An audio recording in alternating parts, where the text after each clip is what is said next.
Viewer discretion is advised. But will be completely ignored. You spend time with your family? Sure I do. Good.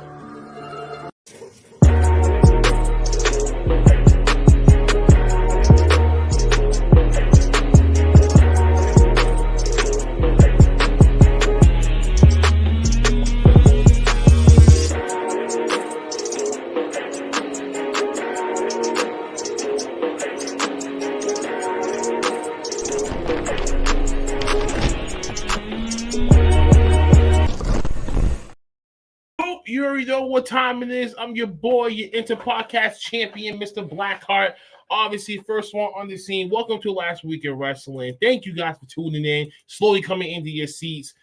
We had a hellacious weekend. Sorry for we wasn't available last week, so we decided to do the whole watch along for AEW's Revolution pay-per-view, and the results of it is gonna stun some of y'all people about whoever won the triple threat championship match last week, but we're going to get into that in a little bit later.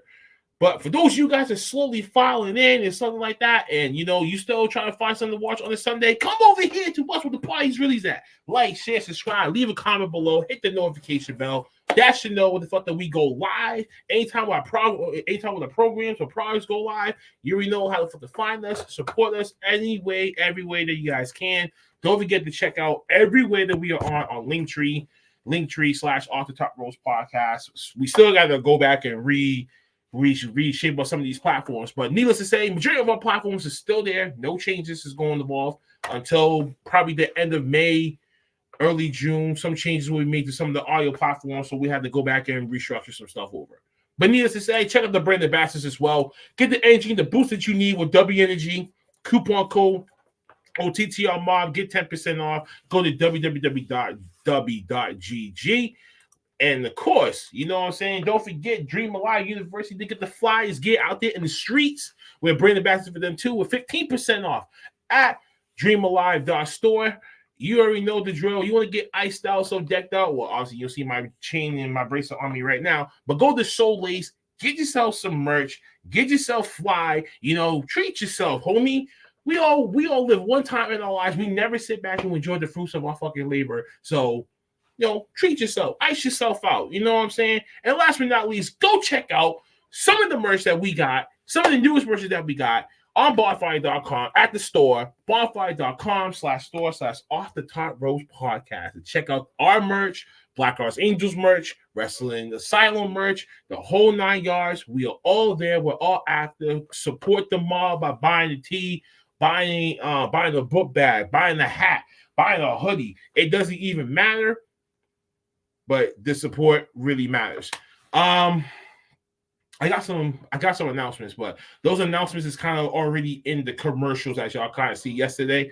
So I might as well just break the ice right now. For those of you that do not know, I am back in the independent wrestling scene, and I will be making my re-entry to the independent wrestling world this Friday, March 13th, at the Beachmont FWC in Revere, Massachusetts. And I will be there for Supernovas Wrestling's Up to No Good event that's happening up there. Tickets are still available for $20 each. I will be a special VIP that night. So catch me, come chat out with me. I'll get some interviews with some of the wrestlers back there. Big shout out to Supernova Wrestling. And I'm supporting, and we are sponsoring, yes, our boys from B-More, the Pure Ignorance group themselves, Chaz the Don, Prince Machiavelli, and Noah is going to be in the building that night. So you're going to catch me chilling with them. It's going to be fun. And also, March 30th in Revere, not Revere, and Braintree, March 30th, Kickstart My Hub by Focus Pro Wrestling. I will also be in the building for that. And we are proud sponsors of the World Heavyweight Champion himself, Mr. Tyree fucking Taylor.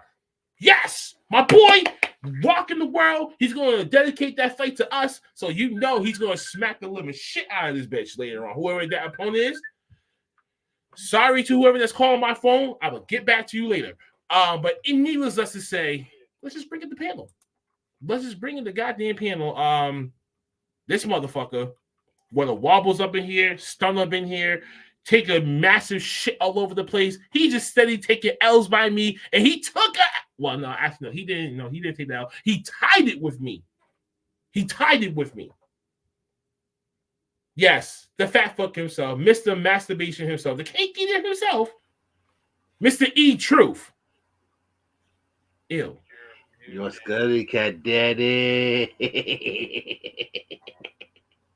What's good, cracker blacky? How y'all doing today? What the hell is up with your hand towel over your face? And the hand towel, man. It's just to be a celebration of life. I don't think so. Homie, don't play that. Careful about that, man. You look like you're wiping off your head because you just did something behind the scenes that you shouldn't be doing. What? It looks like it. Nah, never that, man. Listen, man, are you still healing up for your ass being that you got from this following person that's coming up next? Right here, right now? This kid. And that kid. And this kid. Garco Falls.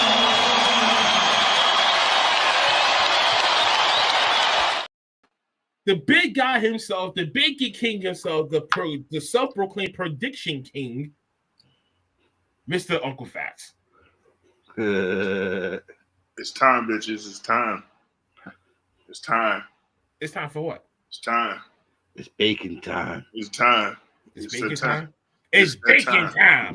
It's bacon time. Well, speaking of bacon, guess who's holding the newest bacon around his shoulder? This man. Not only I gotta give him his props, but I'm gonna just make a small little thing before we get into this real quick, and I gotta kind of do a couple of things real quick. But for those of you guys that hate this guy, you guys cannot be mad at this man for self-proclaiming so certain things was gonna happen, and some people just can't take predictions for shit, cannot make their jokes for shit, and just obviously, oh my god. I don't know what the hell kind of thought process that some of y'all predictions were, but you guys were outrageous. But needless to say, this man came into his podcast, and as we're going to get into that, as of 12:01 tonight, it will be our 4-year anniversary of the birth of this beloved podcast of ours. So I just want to quickly say thank you to everyone. We want to thank each and every one of y'all for being huge supporters, huge fans, supporting us, trying to get us, monetized, trying to get us out there, trying to fight for our pages. There's a lot of things that people have done that it means near and dear to my heart. And without these guys, without BlackHart Angels, without Wrestling Style, I don't think this podcast would really last that much longer like that. But I want to thank each and every one from the bottom of my heart. And we have a special announcement for that later on in the show. But sorry for the self-proclaimed, long interlude and try to introduce this person in, but he wanted to introduce himself the right way. This man. It's your five-time OTTR champion making his return. Acknowledge us. And give What? Yeah. I like it. Oh yeah, man. and not just that one. This one.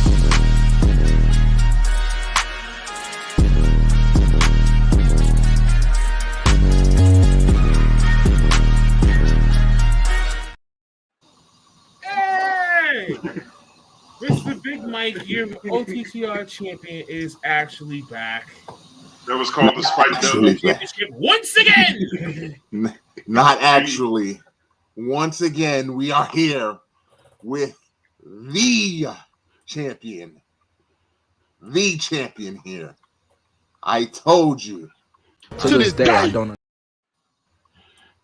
Don't side pass me as I'm some kind of just guy that's here. I am the winningest person in this podcast's history. as the 4-year anniversary comes up, there is no argument. I am the greatest. I am the game. I am the tribal chief. Acknowledge me. First, Hey, you shut your mouth right now, boy. No. Wait, We're time out. gonna run down the whole list. I was giving you your moment. The officer, you had to take a shit. You had to take a back to shit. It's been a long time since I've run off the accomplishments. I've been humble. I've been quiet. But you're gonna hear it tonight. You're gonna hear it tonight. First OTTR champion. First 2-time OTTR champion. First 3-time OTTR champion. Now 5-time OTTR champion. Inter-podcast champion. WrestleNary champion. Tag team champion. Winningest person in history. That is me. I am him. Acknowledge us. The 2-man power trip is back. I told you I was gonna come in here. We was gonna hit the swerve dance, and we are here. Play it again. Play it again, DJ. Play the dance again. Yo, I can't. Yeah. I just don't want to make it. Oh Lord. Yo, good lord. We was anticipating that. Some people are are gonna be rubbed the wrong way, but hey, get hit with this clip one more time for the fans at home and tell them to eat all that up. Or they can be naked back.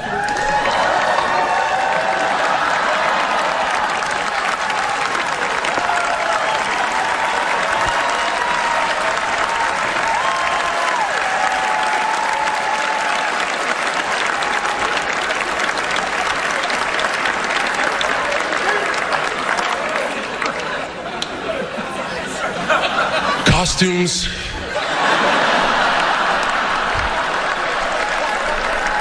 They are so important. That's what you get caught walking with your pants down. Well, I guess Uncle Phattz for one champion to another. I mean, guess Big Mike for one champion to another. We gotta do this.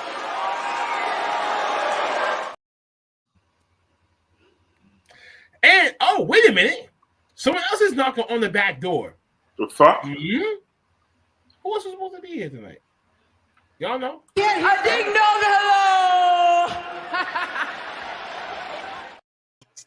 Holy shit! Second week in a row, he is back. Why skip him? He must love us. Mr. Warren Marlowe. Hey, man. I know he's probably excited about the trade that happened. Don't even start with this. Is that a Mac Jones jersey? Is that a Mac Jones jersey already? No, this is Calais Campbell. No. Oh no. Hold on, Mac Jones got traded? Mac Jones got traded earlier today. To who? The Giants. To this man down there's team. To the Dolphins? No. Emotional, damn it. Get the fuck Reaching foul. That boy is reaching. Shit is straight cap. I'm sorry, you're talking about the Miami Heat, right? Oh my God, no. But I'm sorry, cause we not buying. I don't acknowledge Mac Jones. I don't acknowledge Mac Jones because the simple fact is that they kind of did him dirty. And I'm just gonna be real with you. Okay, we'll be real when we're off the clock with this. I'm just saying. Warren, welcome back. Warren, welcome back. Always a pleasure. You broke the news to me earlier today before I broke the news to you. So that means we get in trouble. So you did that right. You know how I feel about this whole thing. So who are we getting? Dolph Ziggler? Nope. A bag of chips, a slice of pizza, and a 2-liter soda. Yo, I hope they don't screw with Jared Mayo, man. Okay, wait a minute, dude. You two broke to be buying the man pizza in a 2-liter Broke soda. nigga alert. Broke nigga alert. Is it talking about me? Broke nigga I alert. think so, my nigga. Broke nigga.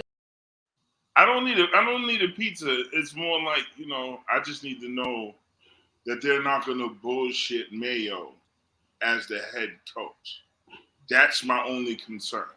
Ambassador said, "What up?" That's all I gotta say. I didn't know. I gotta go. Joker and Christie. Joker and Christie on the wrestling side. Well, we see you on the bill. You had a great show yesterday. Me and Warren, we were highly entertained. We were highly entertained watching that show late last night. So you heard. So I mean, you heard me. We talked about this earlier today. Full blown naked at the Oscars. Didn't you just see the clip? Did you not just see this shit? No, I did not. No, I did not. Oh man! For those of you that do that, he's invisible. Appear naked at tonight's Oscars.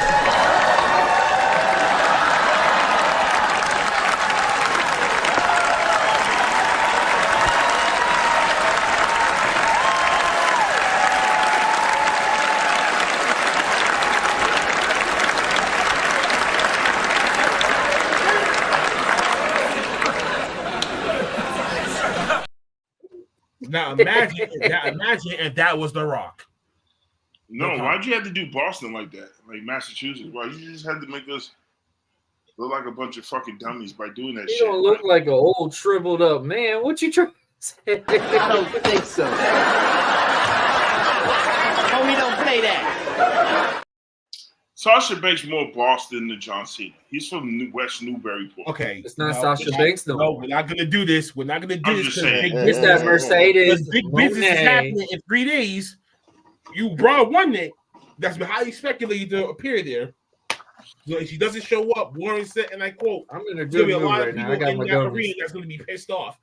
But I'll be pissing off. I'll be what Mike was at WrestleMania with me last year. If she don't walk out next week after all this Mike, hype that they've been doing, I can't even explain the laughter that will go through my body. Like, I don't even know how the AEW fans will rationalize this. We might just do an AEW after reaction. Like, she better come out, and her and Tony Storm better start beefing immediately. Hey, she's going to AEW. Oh shit! Before I flip over my goddamn phone.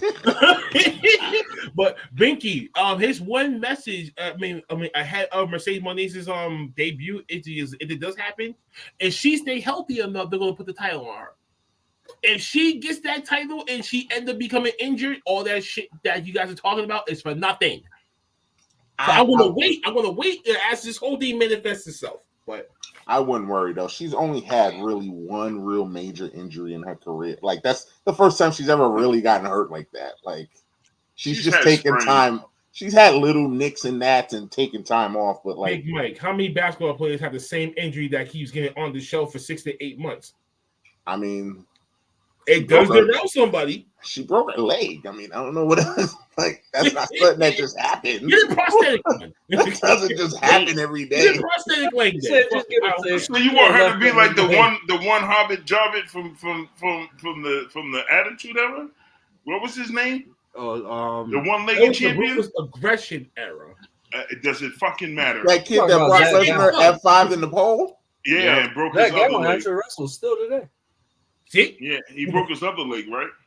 Oh. No, he broke that one leg. He don't have a leg.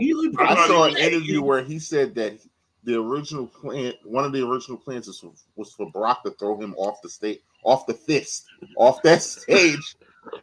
I was like, that was Zach's plan. I'm like, no. That's wild. Eric, just check in the group chat, and then I sent it in there and stuff like that, so you'll see it more clearer. Who the fuck was that faceless Facebook user? That's they're laughing. I think that's probably Binky or Lady B. Oh, okay. Hey, I will say this: BlackHart did acknowledge it for real. We sat here and watched both shows last night. Impressive for both ends. Impressive on both ends. I'll say that. Y'all definitely are shaking the radar. Good stuff. Eric, you gave me PTSD. Damn. And it starts.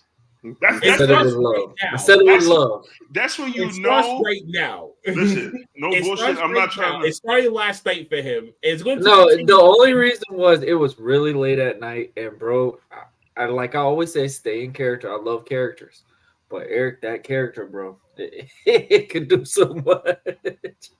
Bro, You did great, though. You did good.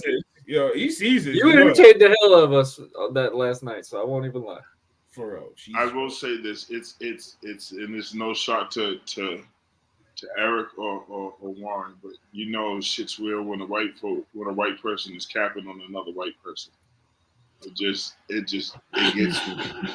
It gets me. Listen. I wouldn't be fat if I didn't stay. It's the mayo and ranch. Is that what you're trying to say? The mayo and ranch. No, it's the mayo. It's the mayo and the blue cheese. No. I was about to say that the mayo and the blue cheese. There's blue cheese. Someone's crumbled and the other one's straight. It's Team Blue Cheese over here, by the way. Team Blue Cheese. Y'all ranch. Yeah, that's right. We gotta acknowledge Mike, don't we? Y'all ranch eaters are serial killers. This man with the shades on, a new background, everything. He said whoever eats ranch, bro, got a ranch sheet. Y'all are serial killers for real. See, I'm more of an Italian. You understand? You give me the Italian dressing. You got to give me the Italians. No, you got to give me the Italian dressing because you get to shake it up and it's got that spice. So when it kicks, it hits hard, man. It comes out of nowhere. That's why I'm the hit. Okay. Before we dive into this food coma, nothing but dressing.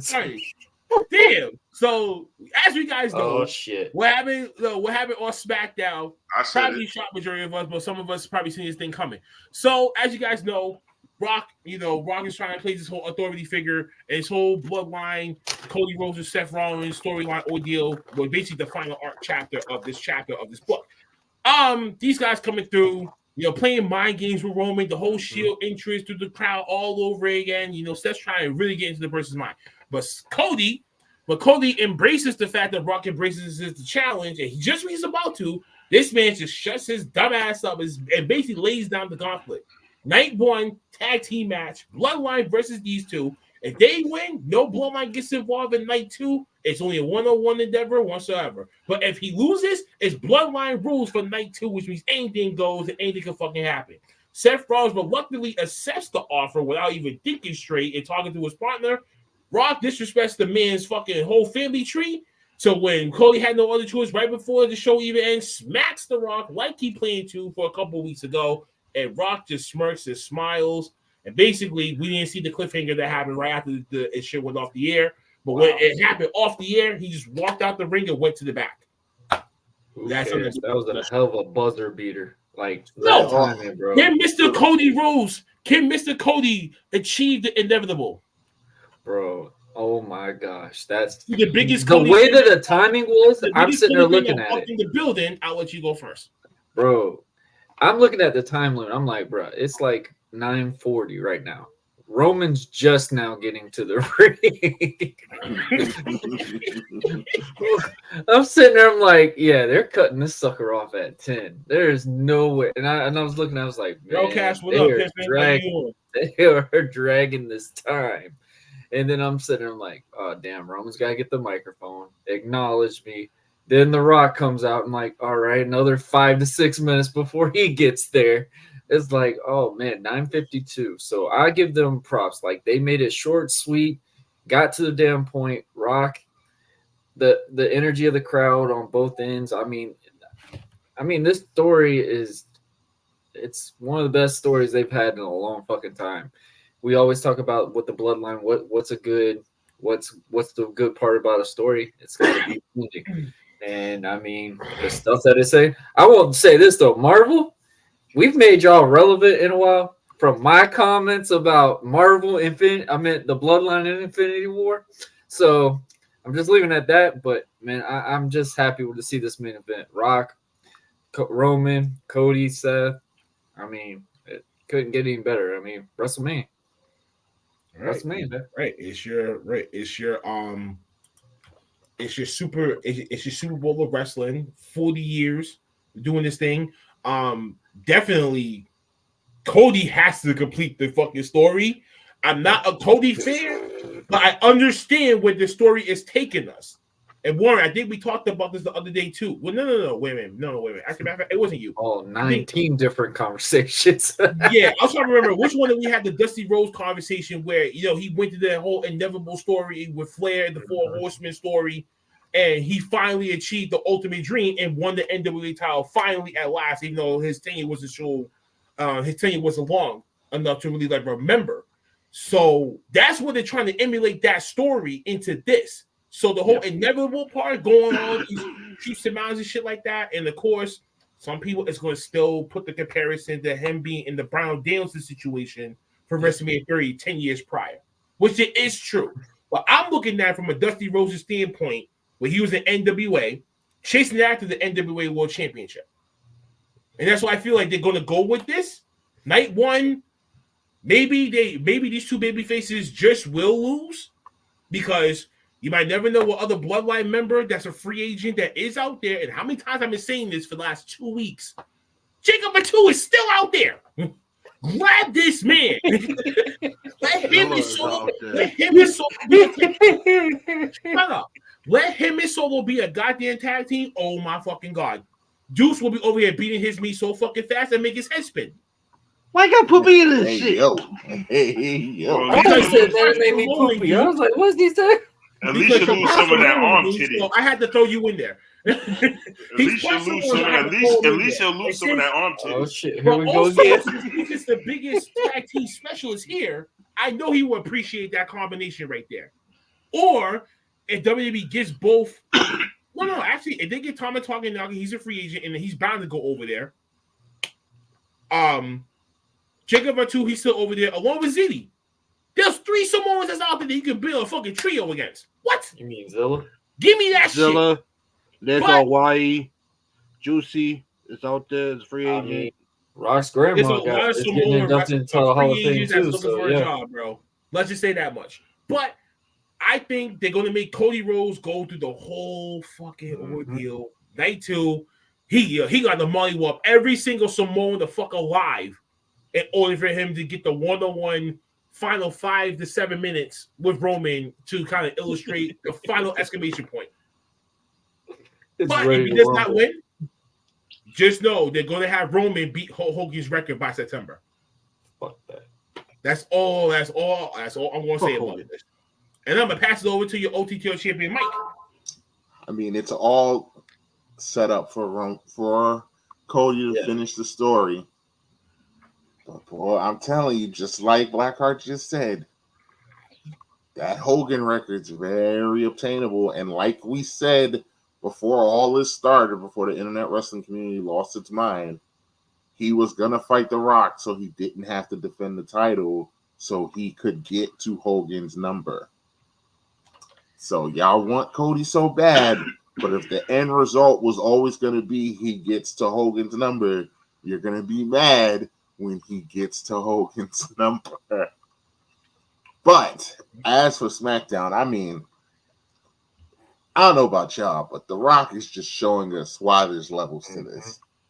This man had one kind of shaky promo, and that was shaky. He has not missed since. He has been on fire with every promo he's cut since then. When he called Cody a mistake, I almost fell out of my chair. I was like, oh, that is a bar. That I would have slapped The Rock for that. I'm about to say, man, I'm a diehard Rock fan. I'm looking at Cody like, bro, if you don't slap him, what? Fight back, Cody. Fight that. I'm a diehard Rock fan. I'm like, fight back. I would have slapped you. Just you can't let him say that to you, man. Hit him or something. Scratch him. Do something. No. Aggression slap could have came into play. But man, it's great. I love the way The Rock doesn't take Seth serious. I love that dynamic. I love how he does take Cody very seriously. It's just like there's a lot of subliminal things. Rock takes Cody very serious. It's so weird that Rock takes Cody. You can tell he takes Cody serious. He takes his glasses off to talk to Cody. He finds everything in his power to insult him, but ignores Seth. But on the flip side, Roman doesn't take Cody seriously at all, but he always focuses on Seth. Seth always seems to get under Roman's skin. Like, the dynamic of this is so well done. I said it before. I said this is the greatest storyline any of us have ever seen. And it is being played out again masterfully. And I'm just enjoying the ride, just like The Rock told me to. I'm just enjoying the ride. This is amazing. Because The Rock said so. This is amazing. Oh, and I also want to point out, I forgot one more accolade because I just want to point out again for the haters in the back. I got this by going a perfect 11 for 11 at AEW Revolution. I just want you to know that. Perfect score. Perfect. Perfection. Didn't get one wrong. Say it again. Acknowledge us. Just so you know why I am him. My God, serious. I'm him. I'm him. Oh, I you him. I just want everyone to know I'm him. Well, if you're him, then who's your Trick Williams? We'll have to find out later. He truth. He truth. No, nah, man. He's mine right now because he can't get away from me for shit. I'm all up Glorious Edukes. I'm all up in here, but no. On the road of the bloodline, I would say is you know what? The bloodline storyline it got so many chapters. It's so much of like probably the best storyline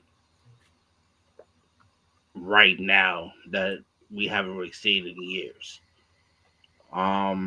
What I seen on SmackDown from Cody, from everyone else, honestly, you can't write this much better.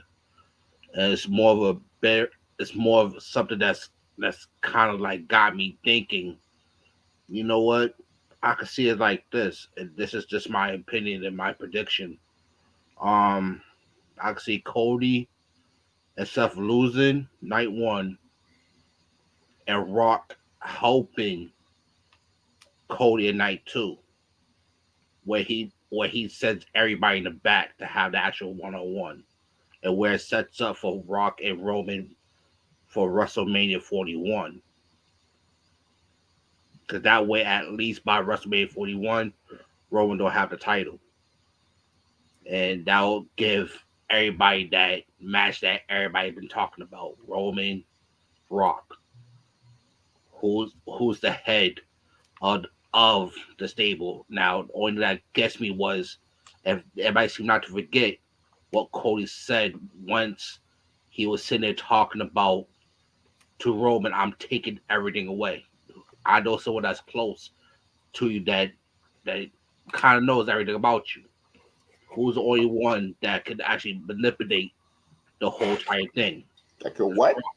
Manipulate. Who's the only one that could do it? What did you say? What do you mean? Nothing. I'm sorry. But on the real seriousness, this is one of the best things. Jackass. And coincidence? I think not. You know what? That's all. True jackass. Jackass that wears a towel on top of his head when he's inside the house. This ain't the Taliban. He's gotta stay dry, bro. He's gotta stay dry. Taliban, dude. But that's why he's prepared. He's prepared. He's just prepared for everything. That's all that just matters. That's all that matters, right? Ain't that right? No. God help me. So yeah, needs help. So that's all I can say for right now. That's all I can see it as. The biggest question is, do y'all think this has helped Seth due to that promo on Friday? Because we've been saying that he's about to Seth has been playing second fiddle. No, it makes him look like he's about to, it makes him look like the overbearing trainer that got so much hype in his fighter. Like, you mean like, we are Seth, fuck you, he stood up to the Rock. I mean, that's what it sounded like to me. Yeah, I agree with that. But I'm saying, do you think it actually made Seth look like a part to this story now? Because we sat there and said, we don't know why he's in this. We don't understand. Makes him look like an add-on. No, I think add-on if you think about it. I think Because if you really want to look at it, right? Another comparison before I give the floor to Uncle Phattz. Bailey's story. Definitely. I She's agree by with that. herself, and then she's facing 4 other people in order to get to that one championship. They just did this shit a little different because Seth Rollins needs something else to do. He is still a very important integral piece when it comes to the whole Shield and how that trio. And plus with Cody, because right, you know what I'm saying. So we have him evolve into it. I think, like I told you before, they're trying to keep Seth's storylines from Raw separate to the storyline that they do for him on SmackDown. They've been doing good with that. I will say that. So to have him to do a little duality. It's kind of like how they did with Cena and Rock. Like Rock would do every other Raw. Cena would do his when Rock wasn't there at the time. So I mean, yeah, it works a good story. So that's basically what they're trying to do. Uncle Phattz, floor is yours. Okay, I'm gonna make it short and sweet. Everything that everybody,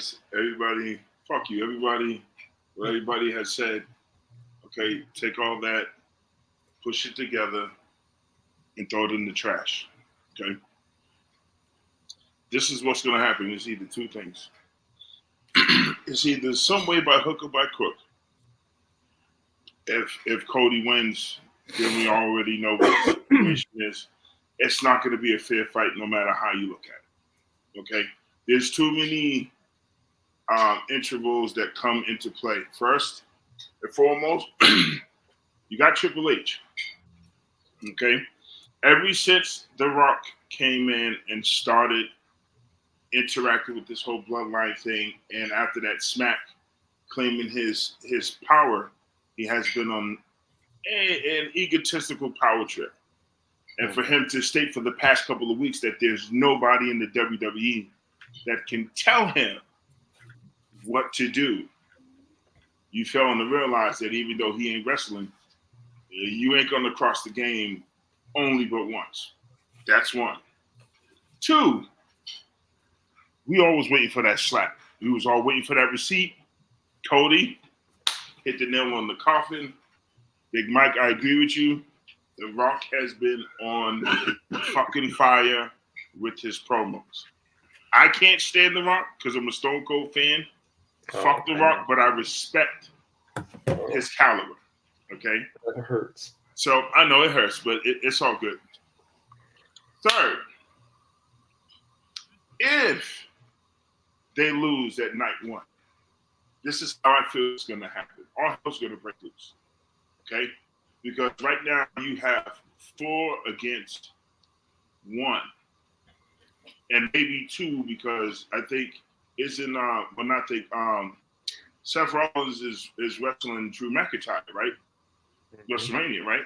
Mm-hmm. So we don't know the totality of that and the outcome of what's going to happen with that. So that's why I'm literally on the 50-50 with the tag team, because it's all based upon Seth Rollins' health. Because to me, it seems like Drew McIntyre is going to make him completely unable to do anything in that tag team match, which is going to cause Cody to go into this night 2 with the Samoan rules. Now, this is why I say it gets funky. We talked about the Infinity War, okay? We all mentioned the fact that, okay, it's the Bloodline. You acknowledge us. The Rock acknowledged the tribal chief. Cool. We also know that Seth Rollins has came to Cody Rhodes' aid. Mentioned the whole Shield thing. They come down. He's got the tape over his mouth. KB Shigadamas, what up? What's up, KB? You're supposed to put GULF. Golf. Yo, shut up, Lauren, man. Yeah, John. So you have night 2. So here's what I think. Here's what I think is going to happen.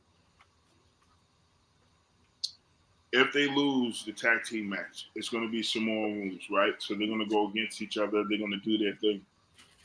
Each one of these people are going to get involved, okay? The Rock will be involved. Solo will be involved.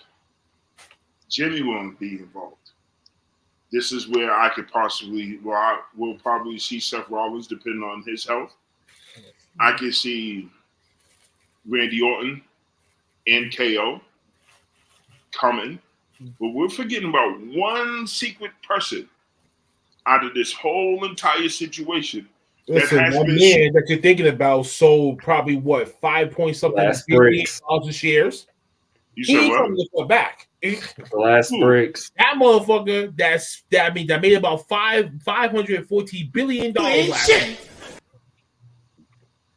Oh no, I don't think Brock is going to make. Hey, I think he's going to be a part of that. I really believe it. No, you're forgetting the person. Everybody has said. No, listen. One of the other topics that we got lined up for the night, man.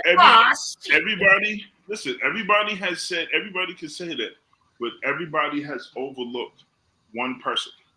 One person who has been screwed multiple times and has yet to retaliate, and that's Jay.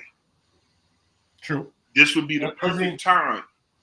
This would be the perfect time. Yeah, I agree. For him to come to help out Cody Rhodes. Yeah. I see where he's coming from and now. Turn the table on the tribal chief, because you can't allow me to be successful by myself.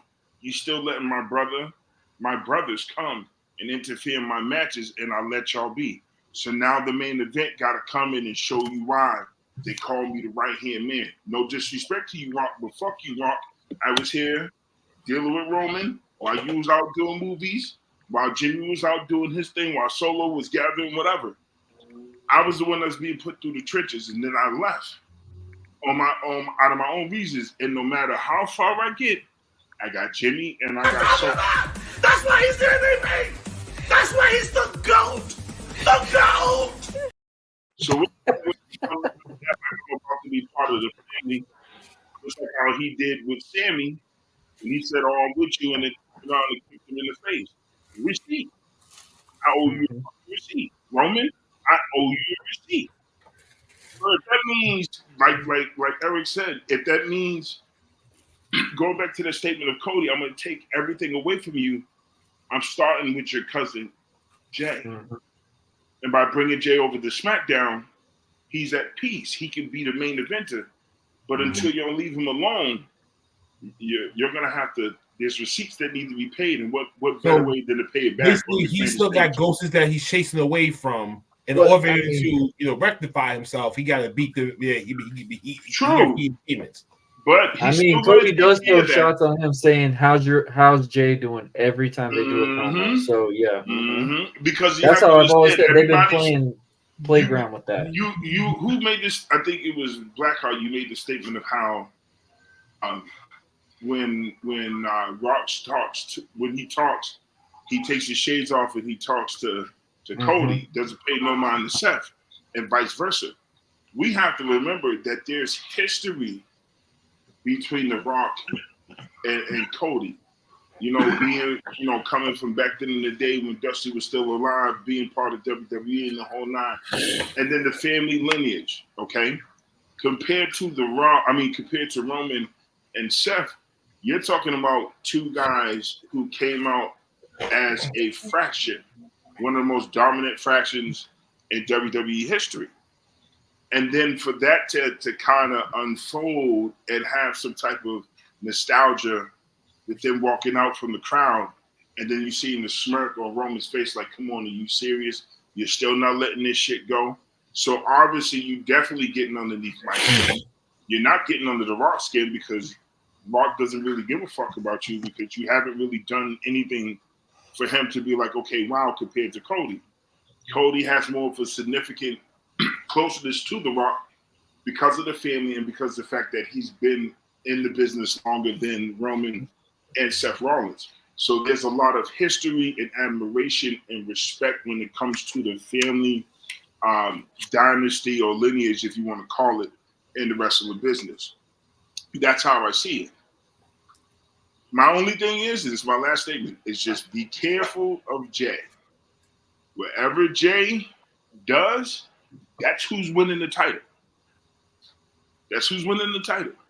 You're right. But it also depends on what's going to happen between him and Jimmy, because obviously, listen, we're it could pretty be set that they're going to have a match. But the question is it going to be on night 1 or night 2? No, it's on night 1. It's definitely going to be night 1. Because so if it's I night think 1, it's going to be night 1. You're going to give them the rest of that night, and you're saying it have the day the very next day to rest. And then that's when you can incorporate the next phase of that Bloodline storyline going into night 2. But that could also tell the story with that too. Intertwined with the whole pay-per-view itself. Then you know where I'm going with this. Say Jay could come from out of nowhere during the tail end of the match, and he could be the X factor that it means to decide who really is the new Thanos. Right. And just here's the thing. What I'm also trying to say. Change the whole narrative. Or you could do it. Jimmy and Jay faced each other. Jay beats Jimmy. Jimmy sits there and hugs Jay like a brotherly love scenario. That pisses Roman off. Roman gets pissed off and says, "That's it. You're done. You're out." There's another part of that scenario you could have. Jimmy and Jay come out and stop Roman. Like I'm saying, bro, I'm not sitting here just saying this like crazy. Like, this literally feels like that cinematic movie feature. They're going to bring everyone back that Roman has screwed over in the past in this 3-year reign. That's going to help advantage to finally get this prevailing moment. Man, listen, this shit should have just happened last year. This shit should have happened. It should have. I agree. No, but the reason I had to hear all you laughing and stuff. To do it, but if Rock wasn't busy and shit, I had to have the longest FaceTime last year. Like, God, you gotta understand. Last year, we was just dealing with the fucking pandemic shit. But the biggest thing is Cody got hurt. If Cody never got hurt, I think his run would have been a lot better. This is 2024. We're already like 2.5 years past that already. Oh. To when last year's WrestleMania, Cody never got hurt, his run would have been There's better. no excuse for that. If he never got hurt, I feel like his run would have been so much better because he would have the matches. He would have had the time to go, okay, yes, he's definitely our guy. Not the fact that, he just wrestled off of a torn bicep, which that is huge respect, especially from anyone in my background because, bro, when you come into this business, you're coming in hurt, but not that hurt, if that makes sense. Well, for him to continue a match like that, like, it does show respect. He came in facing the odds, but I agree with you. But I will say this. It does tie down to who is on whose side. Warren said it best. There's so many options to this storyline that it's leaving all of us with a bunch of cliffhangers and what ifs. And that's the beauty behind the storyline. But the one thing I'm going to stick with is the fact that I don't see Jay and Jimmy hugging it out just yet. I think what's going to happen is that their fight is going to be on night 2, which will make their beef even more of a stretch. Why do it night 1? To have people think when you could do it night 2, let it end in some bullshit controversy that give Jimmy more of a reason to screw over fucking Roman. You don't give someone the night before, you do it the night of. If you fed up because you can't. So you said like Night of Champions, like he did it last time, kind of like how he did it last time. Yeah, so like he's facing Jimmy. They're going back and forth. He finally get Jimmy, and let's say Solo comes out and interferes. Damn, I can't fight my brother one-on-one. I got to fight both of my brothers. So now, in order for me to get the advantage, here's the option. You said there's 3 Samoans right now they're free agents, right? What if he reaches out to one of them, and then they come in, and then they help out, and then they team with Jay? You know what I'm saying? To screw over Roman. And I mean, eventually later on they'll pay for it. But at that moment, the significance behind him when he made the statements of him being main event that I'm the tribal chief and other people acknowledge him as the tribal chief, it causes that controversy. And I think that's when Roman will look. I mean, that's when The Rock will look at Roman like, what the fuck have you done? Like, this is not how a tribal chief gets shit done. And then that's when the conflict of egos kick in. We've all seen it. Can't nobody in here tell me that when he dug down and said, "If you smell," and Roman put his hand on his wrist, I got goosebumps because I know how significant that moment is for The Rock. And no one, I don't think anyone has ever grabbed him and touched him like that to be. Okay. And just go from there. So, listen, that's my synopsis of the whole situation. Yeah, man. We gotta move forward, man. We've been on this shit for way too long. I know this was a heated debate. I know I was expecting this to go mad fucking far and shit. Warren ended up disappearing, but he said that he'll be right back. Yeah, man, this thing went all over the place, but this was a great topic for y'all to actually kind of like get your hands digging into first. And then now, I guess we should just shift over to the next one. As you guys know, WWE Hall of Fame's coming up next in another couple of weeks. So this is the current lineup of the class of 2024. Paul Heyman's headlining the U.S. Express. Bray Wyatt's father and uncle, and Bull Nakano is the four. It's the three that's being inducted as of right here, right now. Thus far, there's more coming soon. Hopefully, we'll have more announcements by hopefully the end of this week or early next week about the Hall of Fame 2024. What's our thought process about the Hall of Fame class of 2024 thus far? I mean, I'm just getting my shit completely out the way and just get it done. About fucking time for Paul Heyman to get his due. Kudos.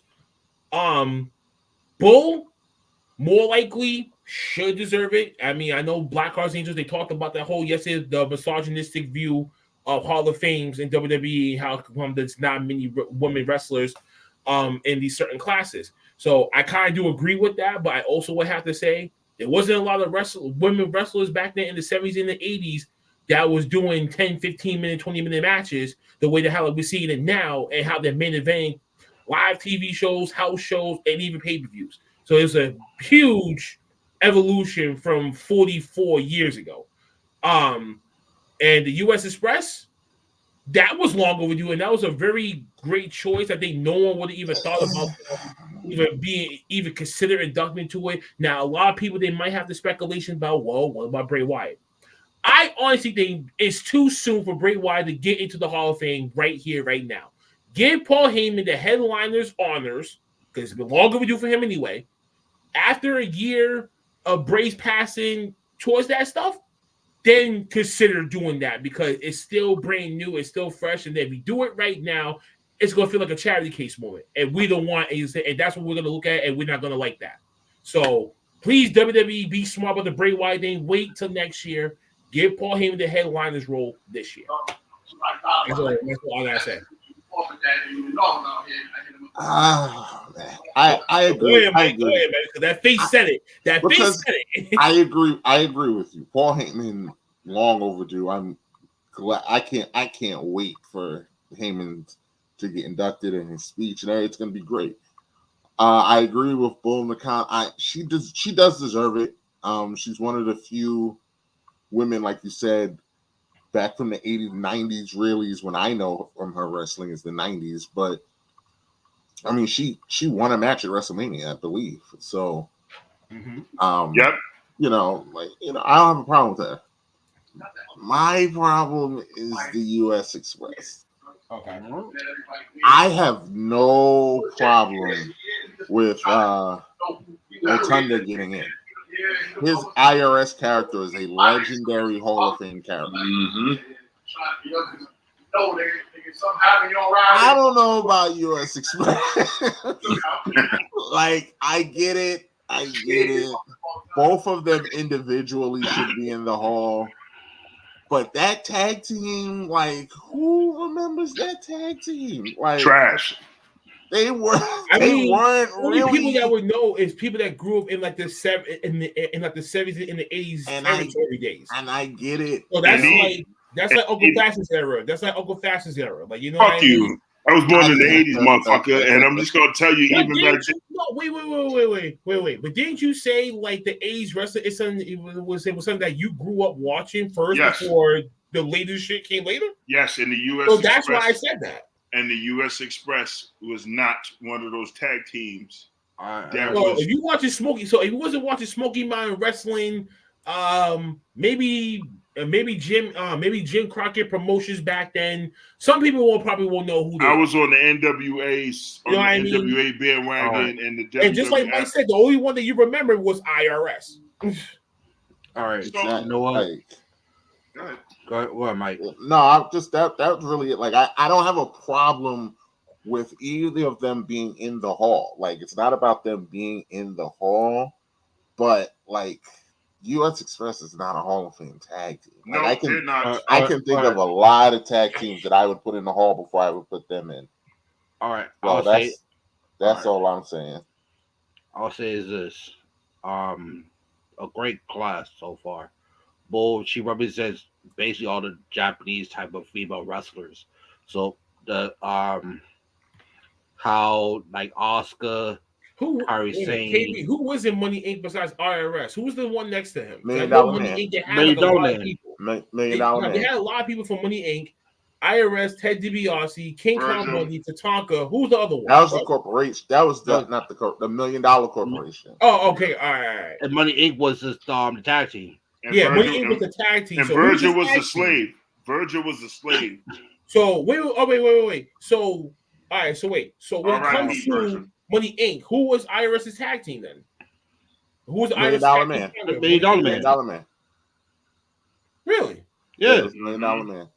Damn, All right. only He was was- the he only was thing that I- business he was- tells people just change your haircut, dye your hair, go out He there. was you're he was IRS's main tag team partner in the 90s when he became IRS. Yo, They yeah, were a man. big Yo, tag that team, shit's too. crazy. All right, It was a big tag team. That's how many gimmick changes that people can go through, and then you don't remember who's who.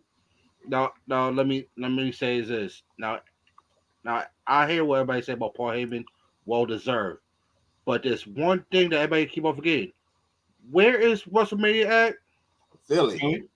And where does Paul Heyman started? Philly. ECW. And where did I started? Philly. So it was great to know where you put a Hall of Famer like Paul Heyman in Philly, where everybody know him for ECW. Like even though he helped started the careers of Stone Cold, he helped start the careers of Undertaker, and numerous of Hall of Famers. They helped guide it, even Rick Rude and all of them. But just for ECW alone, he is the heart and soul of ECW. Rudy. Now, I would say is this. Now, here's one thing I can sit there and say about US Express. Now here's one. That's how y'all brought Bray Wyatt. Mm-hmm. No, that's the only tag team that actually have his family. So it's like basically it's paid a tribute to him by actually putting their father and uncle into the Hall of Fame. Right, and this will be the stepping stone for them to get Bray Wyatt into the fold. Exactly. So it's like the same thing as later on, and this is why my opinion will kind of get a little bit crazy. But later on, they might induct China to the Hall of Fame. That's like how they did years ago when they had DX. AD was just asking about that. Like they need to put China by herself in the Hall of Fame. But I don't know if they're ready to do that just yet. I really do not know. But that's why I said later on down the road. I'm Like not saying 10 years this from now. now? 10 years from now will be 2034. How long ago? I mean, how long has China been gone for? Since 2016? 17. 17? So it's about to be 7 years. So I give it another 3 more years, maybe. But just saying. But you know what? I want to know who else will be. So KB, 3 more years for China. We firmly believe. I want to know who else they'll put in the Hall of Fame. But right now is a good class, and there's nothing I can take away from that. But I really want to see the Paul Heyman induction, because I know that all the fans are going to sit there and say ECW, and I want to know who will induct Paul Heyman. Hook. That's going to be the trick question. because he had put a whole lot of people in a Hall of Fame worthy careers. So CM Punk, Brock, Roman right now, hell, Rob Van Dam, it could be Tommy Dreamer, it could be freaking Taz, it could be the Dudley Boys. Hell, it could be anyone that's not anybody under a contract right now that can make appearances to go and do this thing. Basically, so, you're not stepping on WWE soil under another. You're not stepping on AEW soil either. I mean, AEW soil either, because TK might be paid and just be like, nah. But I don't know about that because they did the same for Billy Gunn, and he was on the contract. Wait. I think the difference between that is, I think TK is trying to get enough eyeballs to watch the product. Meanwhile, Triple H and WWE is still playing petty because it's still competition mode. And hold on, and when was Billy Gunn on there? He wasn't on there last year. No, he was on the one with DX. He literally had just got hired by 3-4 years. Yeah, because he had just got hired by AEW. Yeah, so he just made it. He just snuck in there. Tommy Dreamer could make it. I mean, he could make it. He is the creator. I mean, he is head creator of TNA Wrestling right now. So, but they have a good relationship right now. And they have a working relationship with the whole TKO group and stuff like that. So you might never know. I heard that Tommy and Paul are not on good terms right now, though. Supposedly. Now, if the rumor is true, they're trying to keep Tommy Dreamer away from him because he's coming in with that ready to go to blow his brain out. Who do we think is gonna induct him? We don't know. Brock Lesnar. There's a lot of people. This is the RVD, but he's in AEW right now. Not gonna be RVD. It has to be someone that's not under contract that can be there, Punk? and it has some type of meaningful. Maybe I think it might be Punk. It might be maybe Punk. Sandman. Who knows? I don't know. It might be Punk. You're right. Too Cool Scorpio, man. He's still alive. If Terry Funk was still alive, he probably would have done it. It could be Raven. No. If it's, I'll put this: if the history is true, if it's not Raw Van Dam, it has to be either Tommy Dreamer, Shane Punk, Douglas, or Brock. I think you hit it on the head. I think it's CM Punk. Yeah, I think it might be Brock now because as we get into the next topic after our commercial break, if the rumor is true that his name is being cleared and shit like that, then you might never know. He could be there, and if he shows up at the Hall of Fame, he's going to be involved in either WrestleMania nights. But that'll be fucking spicy and some more shit. Jesus Christ, how do you even let that happen? First of all, let me just say this shit. This is some wild ass shit. Boss, you had 0 points. Where were your points at? First of all, got him. Let me give a shout out to Bull. I will admit, me being a fan since the 80s, she was one of the female pioneers that really showcased what females could do in the wrestling ring. And coming from, what is she, Japanese? So for her to come over here and still be known to this day, 42 years of my existence, and I say 40 years of being a fan, I can honestly say that I've seen enough women wrestlers grace the stage, come in hot and setting the move off and then dropping like nothing. And she has been consistent for decades. So I pay her nothing but homage and respect. I have nothing bad about Bull. I think she has set the tone for women's wrestling, and it's about time that she got her just dues. To be honest with you, it was her in those Alundra Blaze matches that she would have. That's where you have to underline her work and be we got to look out for her. And she carried Alundra Blaze. Not watching her. She carried Alundra Blaze in a lot of those fucking matches. Yes. Because Alundra Blaze looked like shit when she was fighting both. If Bull had some competition, I think women's wrestling would have been taken off. But, American women at that time were just being used for looks tits and some, the Irish Whip podcast. He's and, back. And some other shit. As far as the U.S. Express, I'm not torn between this. I sympathize with everyone's opinion, but I will say this is just a step closer to get Bray Wyatt into the Hall of Fame. Yes, it is. Yes, it is early because we still haven't let go of Bray Wyatt. There's a huge piece that's missing right now in WWE, and he was that piece. Right. And there's not going to be another person that's going to come in and make an impact like he did after we just saw the great career of one of the greatest phenoms of all time, and that's the Undertaker, put down his hat. Oh, look who's back! So when it comes to that side of fear, which was pretty much like a thing in WWE for decades, and I mean for decades. You think about all the characters that came along the way, on the likes of the Undertaker, that have made kids kind of scared and the whole nine, and then you look at Bray Wyatt, who was just this country bayou, walking lantern, scary guy type with a bubbly personality, but then had a real dark side that you could only fathom, and just captivated everybody.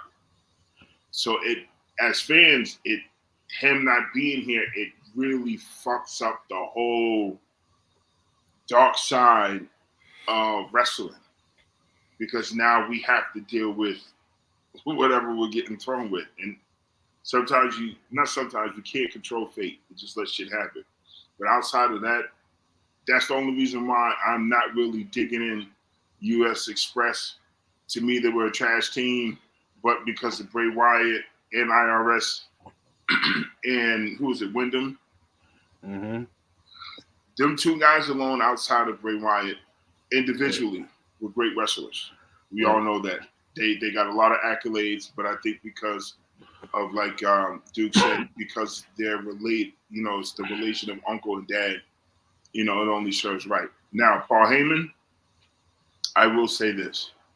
It's just long over fucking due. I don't know if this was because of Vince McMahon's bullshit, because, the last few WWEs have real Hall of Fame inductees have really been long over fucking due. Long overdue. So it's like, damn, like, who was you really, like, I hope you wasn't trying to do the Hall of Fame like how the NFL does, where you're knocking on the fucking door and being like, oh, hey, hi. Like, a lot of wrestlers deserve to be in this, but I understand the whole scenario. Now, Paul Heyman, what is there not to love? Outside of the personal aspect, this man has opened up a lot of doors for a lot of indie wrestlers to become household names and have created a style of wrestling that not only took over TV, but it took over households. I've never seen a company that just sprung up out of fucking nowhere, and I mean just hit the wave like a tsunami. It was like, yo, did you see Raw? Yeah, but did you catch ECW? Who the fuck is ECW? Yo, bro, you gotta watch it. How the fuck do I watch that? And then all of a sudden, you get tape traders. And it's like crack. I hate to say it. ECW was like the crack of wrestling. If you got tired of the Monday Night Wars, most of them did that. The cocaine. Yeah, the cocaine. you waited till that Friday night at 1 to 2 o'clock, between 1 to 3 o'clock in the morning, and you caught ECW, and you were entertained. You was amazed. You had a somewhat full-headed head, Paul Heyman, and just had a cast of hungry wrestlers who just wanted to go out there and give their all. And that's the beauty behind it. And then not only on top of that, I will say this. He's the GOAT.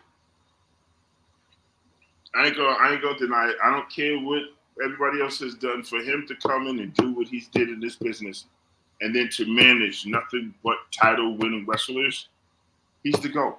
He's like the Phil Jackson of fucking wrestling champions. He's got the golden key. Anybody that he manages is guaranteed a fucking championship. So great way to end it. I mean, if anybody got anything else to say to me, whether it be one of y'all or even in the messages, prove me wrong. Wait, hold on. I'm sorry to interrupt, but I gotta say. Wait. Hold on. Before you do that, Warren, just get your point for us real quick about the class of 2024's Hall of Fame right now for WWE.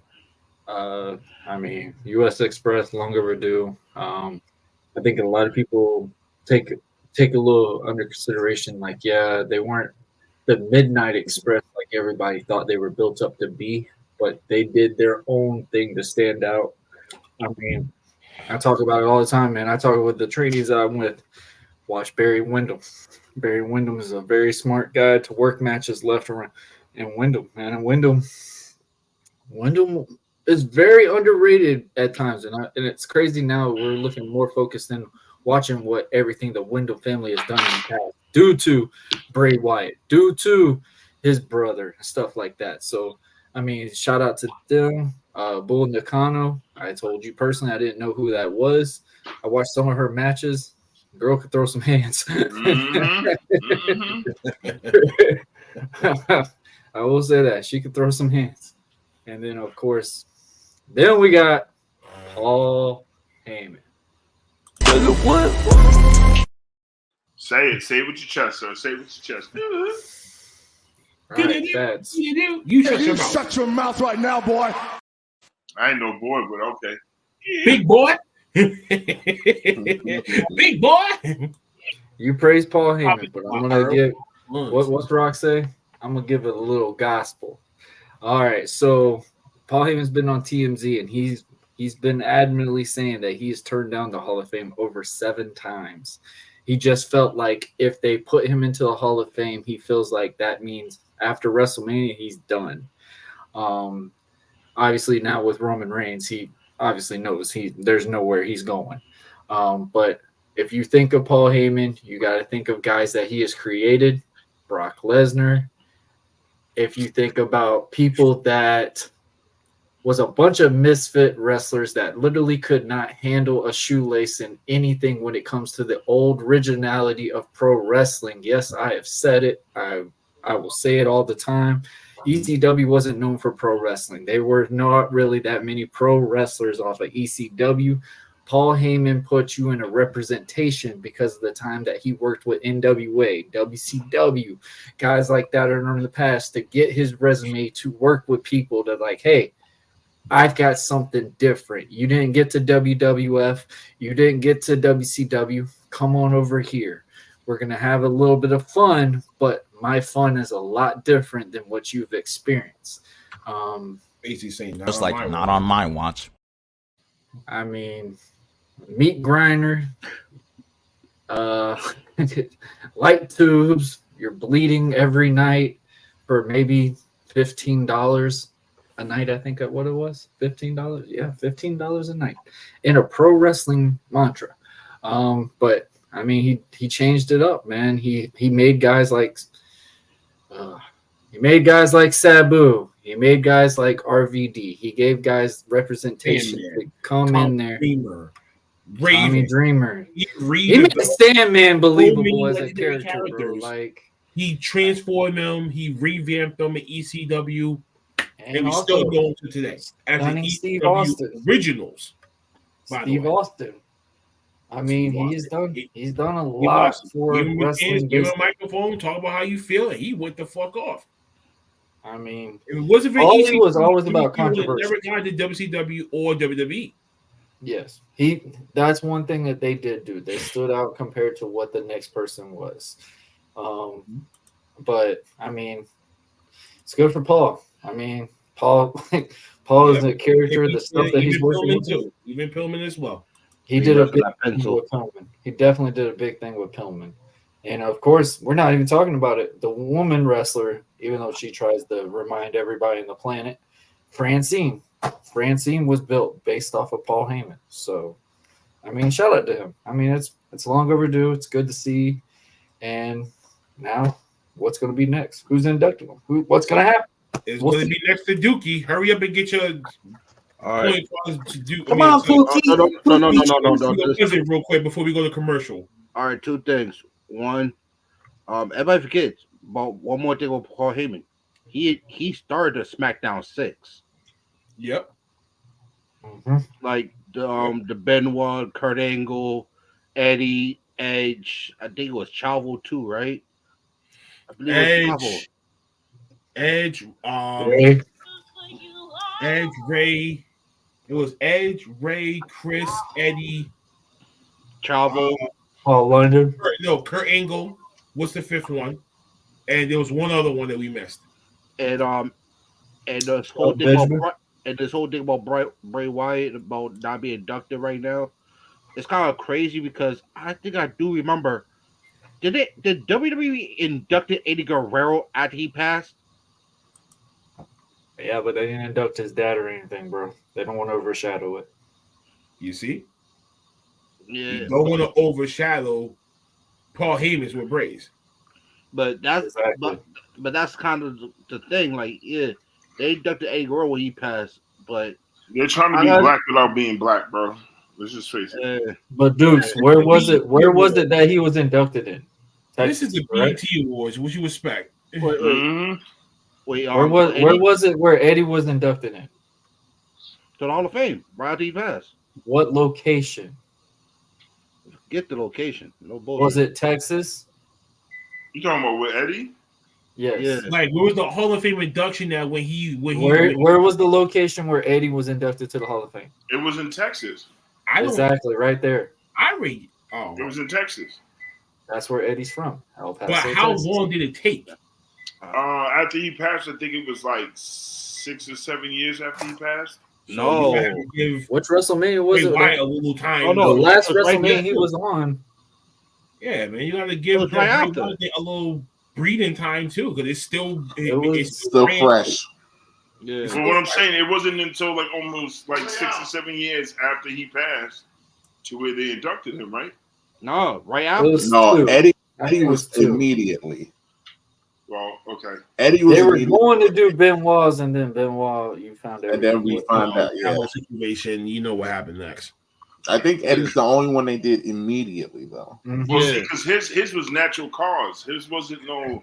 Yeah. His wasn't no like, oh, he did drugs or he abused somebody or did this. Yeah, but still, like in some cases like this, depending on how the person died, if it's not like natural causes, like for real, like you die in your sleep. However, like Virgil did, he died of a different thing. Or if he died of any illness, depending on that type of shit. Like the Chris Benoit situation, I know that's still touchy. Even to this day, it's still touchy for him to even touch his name right now. But still, you know what I mean? No matter if the person died of killing themselves, accidental purposes, or just natural life taking its course, they're gonna be like, give it some grace period. It's still new. Some people might not remember this guy, so we're gonna have to let things manifest itself. And can I throw something out there? I think that actually, I don't know, but I think they might be thinking about putting the Wyatt family and doing it as a group. Ever said that it was in Chicago in 2006. Doing the Wyatt family as a WrestleMania group. 22. And isn't still active, right? He still wrestles. Who? It was a year after his last match. That's what I said. It was a year after 21. So they pretty much did it because they felt like they probably owed him. They probably owed his family. You know what I mean? And he was just beloved, such a great worker behind the scenes with them that they say, "Yo, instead of making them wait, we just gonna just do it." So you might never know how these committee be picking and choosing these Hall of Fame finalists. And I know that they've picked people before and they've declined it too. So I know that goes into it also. Mm-hmm. Yeah. So because Owen Hart would have been in it, but no, he won't. His wife says no every time. So his wife refuses to acknowledge. If it was up to Stu, he would already been in the Hall of Fame. Christy, to answer that question, that all depends on what WWE sees Brody Lee and what the family sees. I would say yes because of Cody. If that's not going to happen, I would say yes because of Owen Hart, he would never be inducted into their Hall of Fame. You know what I mean? I think I agree with Warren. I think Brody It'll be based off of Cody. I think Brody Lee will come in the next year or two. I think they're going to do it as the Wyatt family and put all of them. Yeah, put Brody and Bray in at the same time. Everett Redband would be like the main guy doing it for both and shit like. And then that would be a faction for the Wyatt. Strowman though, and Strowman. And they're still Strowman, especially, is still active. So that's why I don't think we're going to actually see Bray go in because I think they're going to wait. I think they're going to put them all in together. It ain't like they're going to put Bray and Matt Hardy in the. No. I mean, eventually Matt's going to go in at some point. The Hardys will go in at some point. That's it. When they go back to WWE, they would. So Jeff I'm pretty sure after they go they're back, not banned, that's going to be the main thing is to go to the Hall of Fame. Yeah, they're active AEW guys. I understand that, but the way y'all know they're the only tag team out of the three between the Dudleys and Edge and Christian. Out of them two, the only ones that haven't been in the Hall of Fame yet. Mm-hmm. Yeah. Mm-hmm. It's still one of the loudest pops in wrestling history. The loudest pop I've ever heard. I was in the building. I was a part of it. My ears were bleeding. My ears were hurting. My first WrestleMania. That is the moment because I can tell you that place went ape shit. Jesus Christ! How do you even let that happen? He was gigging it. Yo, Khalifa started celebrating, talking about. Nobody never knew that the Hardys was actually there. So just by they did because they were wrestling the Young Bucks at the show before. Yep. But it was still a surprise. No one knew. Whisper because we thought it might be Matt. We thought Matt might pop up, but both of them together, it was like, wait, what? And they haven't been together before then. Without one, you're not really gonna have the other. But they haven't been together before then. They would more want Jeff. I think I had it backwards. Yeah, I think I got it backwards. I think it was. Even though I feel like Matt had a better singles run than Jeff. He just didn't have the main title. Yeah, I think that was the only thing because that V1 thing was way more over than Jeff's stuff, in my opinion. He was ahead of his time, actually, with that. To be honest with you, the version 1. But I'll say is what TNA did for Matt Hardy was so much better for what WWE did for Matt Hardy. Yeah, the woken shit, trash. That shit was broken Matt. He came up with that though, dude. He was the one that wanted to do that. TNA still had the broken whole gimmick thing, so they still had the broken trademark, so they weren't gonna give it. So yeah. Well, like I said, how TNA managed Matt Hardy was probably one of the best things. What WWE should have done while he was there. They just redone what they were doing there, so I mean, it made them stand out a little bit. And they really did the first cinema match in reality with him and Jeff. Yeah. Well, folks, we took too much time with these two topics, so we're gonna have to expedite the next two. That's we fucking can when we come back from this commercial break. Stay tuned. And at 25 minutes, happy anniversary to us. We'll be back.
Who makes you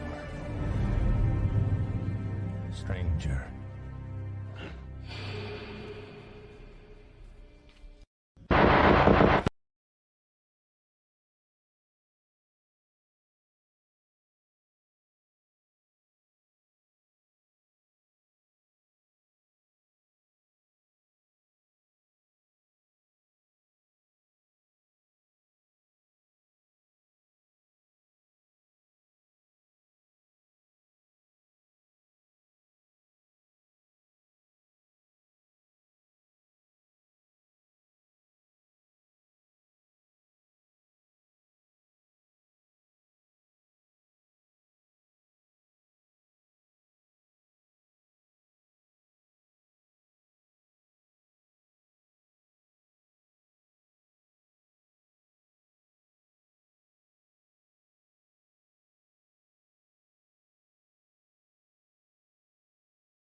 Mike Tyson is out.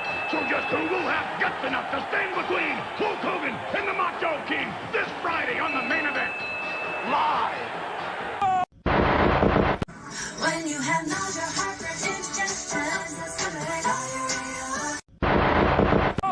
It's the mutant psycho savage, no mercy demolition. Legion of Doom. What do road warriors wear on the road to destruction? Ruse. Ruse. Shoes for your feet, pockets for your stuff.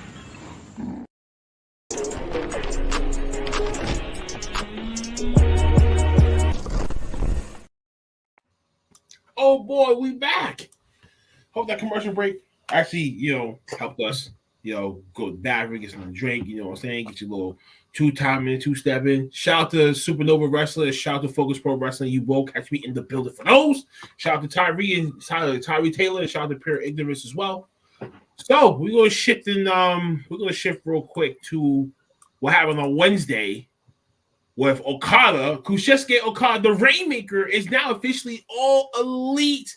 As you guys know, this was a new season of Dynamite with a new color, new scheme, new stage, and everything else, right? The EVPs, Matthew and Nicholas Jackson, the Young Bucks, try to get one on your Continental Crown champion, Eddie Kingston, until the Rainmaker himself made his debut, but not any just debut. He made a heel debut by beating down Eddie Kingston and joining the Elite in the EVPs. So now he's officially that. The rumor behind the scenes of why he chose AEW over WWE is because he wants to have the dream match again and face off against not only just Will Ospreay, but most importantly Kenny Omega. So what's going on with this, man?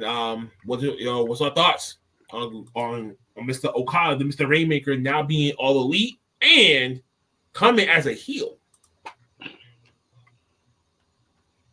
Anybody? Mike. You'll say Mike's like pass on this.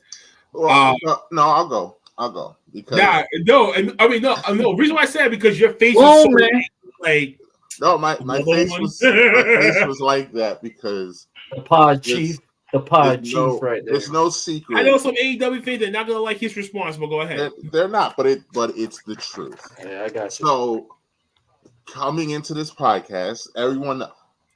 All right, JP. Mainly in revere then. Mainly watch WWE, WCW, TNA, Impact, the American promotions. That's what I watch. I know New Japan, but it wasn't enough for me to stay up to 3-4 o'clock in the morning to watch New Japan. So I know of it, but I don't really know of it. So when when Kenny Omega came to AEW, I was very excited because although I had seen some matches, I wanted to see the hype. I wanted to see if Kenny was really what he was, all the hype is. And I must say, for the most part, Kenny has been what I heard and thought he would be. I have the same feeling when it comes to the Rainmaker. I literally, in my life, have seen that man wrestle 2 times. That's it. 2 times in my life. In the AEW ring, right? Yes. Okay. And both times, it was all right. It's cool. Ain't nothing I ain't never seen before. So all this hype and all this for him coming, that's cool. Like, it's not that big of a deal to me because he's going to have to show me. He's going to have to show me. I want to see what all the hype is about. And all these AEW New Japan stands that are going crazy for him, let me tell you, he better be that good. Because if he's not, I'm going to be right here telling you he's not what you think he is. He's not that guy. So, that being said, I'm sitting back like, it's not a big deal. Wasn't a big deal. Oh, he came out. Woohoo. Oh, he turned heel. I didn't know he was a babyface, so I don't care. What did he say fuck me for? I don't care. I don't like that he hit my man Eddie Kingston, but oh no, he turned I was heel. on your side until you said that. See, Mike, you got a tag team partner right here. On your side until you said that, bro. Warren, man, you gotta get Big Mike on the commission talk to have you as backup against Dre and Brian now. Because if I'm not there, you might need to call his ass. Oh man, I mean they're not on Team AEW either. I mean, I don't know. All right, so Shard, Christy, and Eric, then you might want to shield your ears.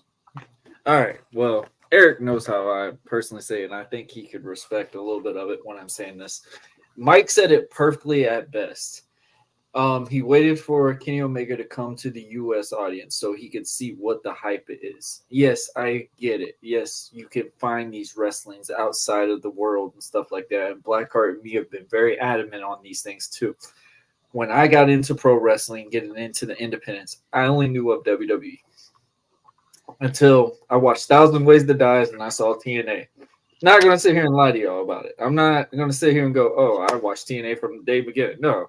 1,000 Ways to Die, I got invested, and then I started watching TNA because I'm seeing Bubba Ray Dudley. I'm seeing all these different guys, even though they got different names. Bully Ray. Jeff Hardy was called Willow, I think. Yeah, some weird. Whatever his middle name is. Yeah, whatever.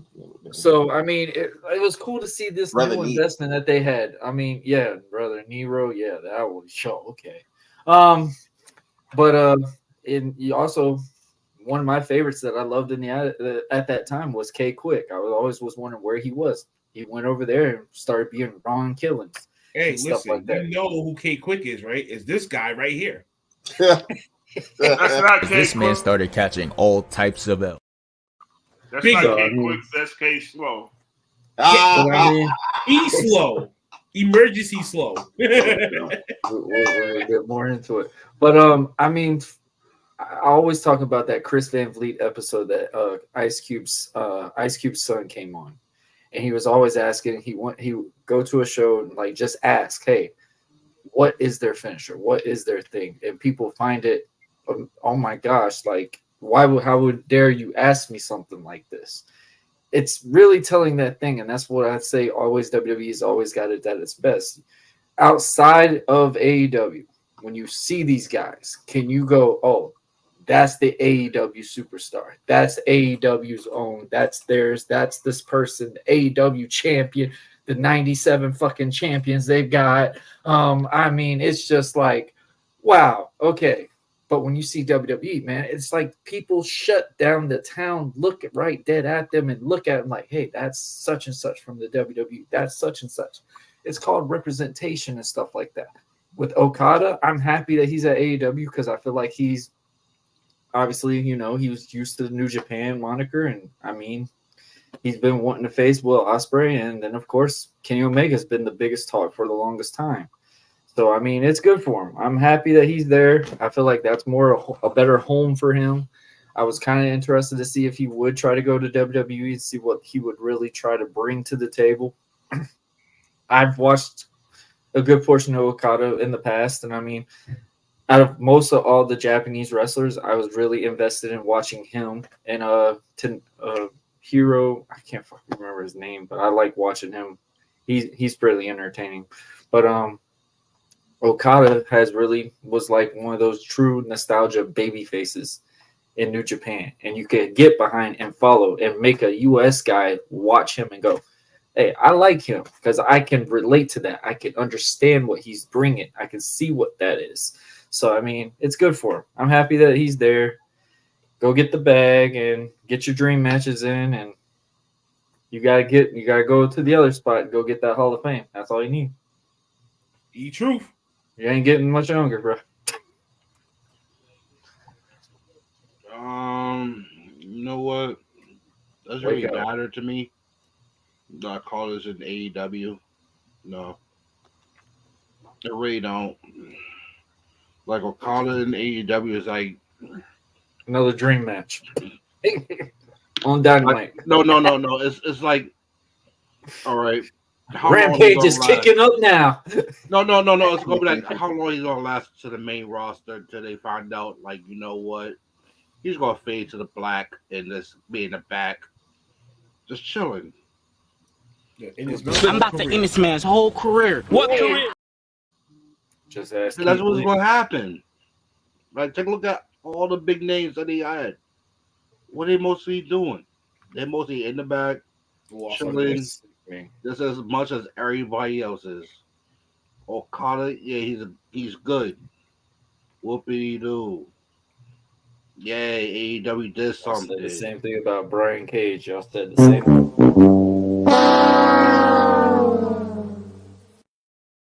But these guys, where are all these guys right now? Playing in catering, playing on Rampage. Collision. Now the only thing Brian Cage losing the Hook says it all right there. Exactly, yeah, that one. That was a great match, though. Like, cool. Dummy, yeah, you blew it. Dummy, yeah, you choked. Dummy, yeah, I think you lost it. Now the only thing Jericho hadn't even lost that many matches late. Yeah. No, I'll say it like this: the only thing that is this man can do is get a storyline with Kenny Omega when he comes back from injury. That's about it. and a match with Will Ospreay. So basically, there's only 2 matches, and next you know, you're fade to black. You're in the back. Then nobody's gonna watch you. That's how I see it. JB said it. Problem is AEW. It's the wrestlers are basically their own bookers. They don't learn from WCW. And that's how it's going to be. It's too much on Twitter. As AEW is AEW WCW 2.0. Only crazy part is they don't have. The whole point is they don't have like the big, like the actual big dogs, but what they have is like what you call if WCW was continuing, and they should have the cruiserweight division take over. They got a bunch of golden doodles playing in the yard. That's how it is. I'm sorry to say it. Emotional, damn it. But mostly everybody that's in AEW's majority is just nothing but cruiserweights. Or they were indie darlings. Yes, but built as a cruiserweight. Japanese. Oh, they was former security for WWE. Why you do that, man? Why you gotta put names like that? I did that shit, bro. It's true. I did that shit, man. Don't put names just like security guys for WWE. That was the nicest $500 I make all week. Man, I fell down to my knees when the law came. I get it, but okay, so and I was a bunny. so here's my take on how I feel about Okada and being a heel and listening to everybody's opinion.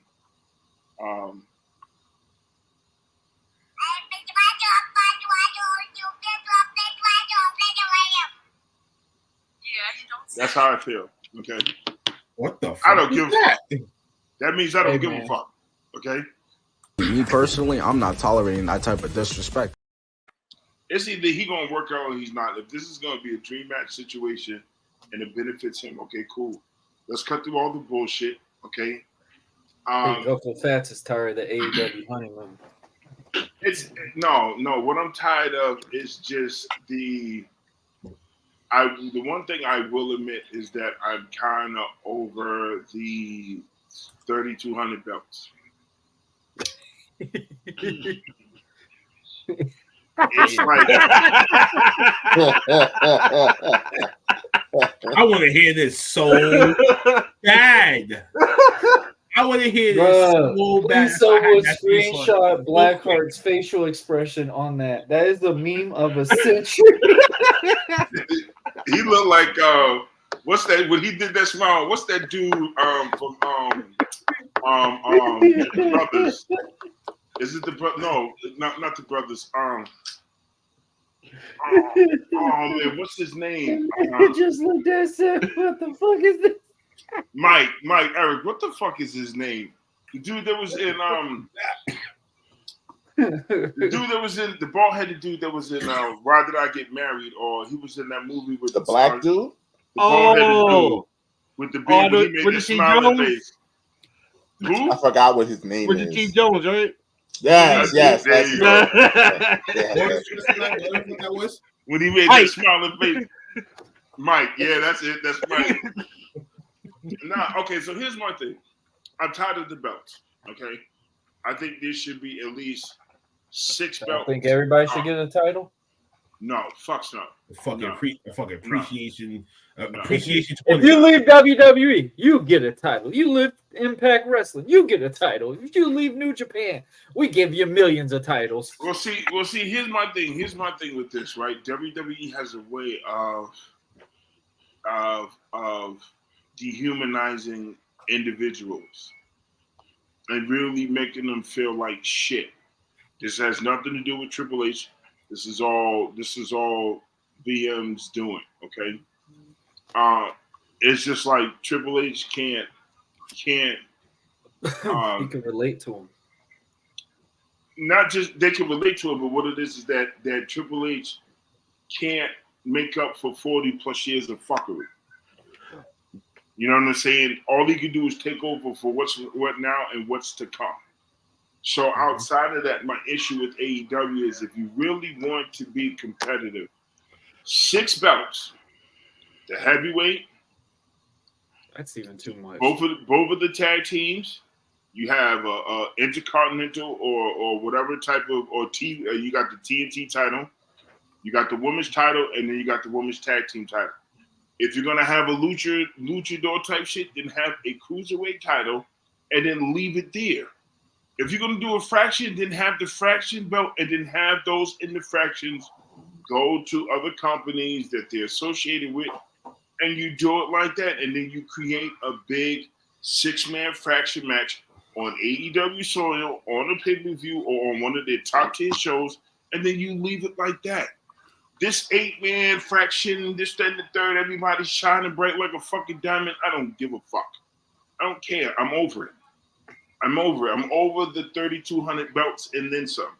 I wouldn't be surprised if 3 months down the road, Tony Khan comes out with a disability belt and then want to hand it.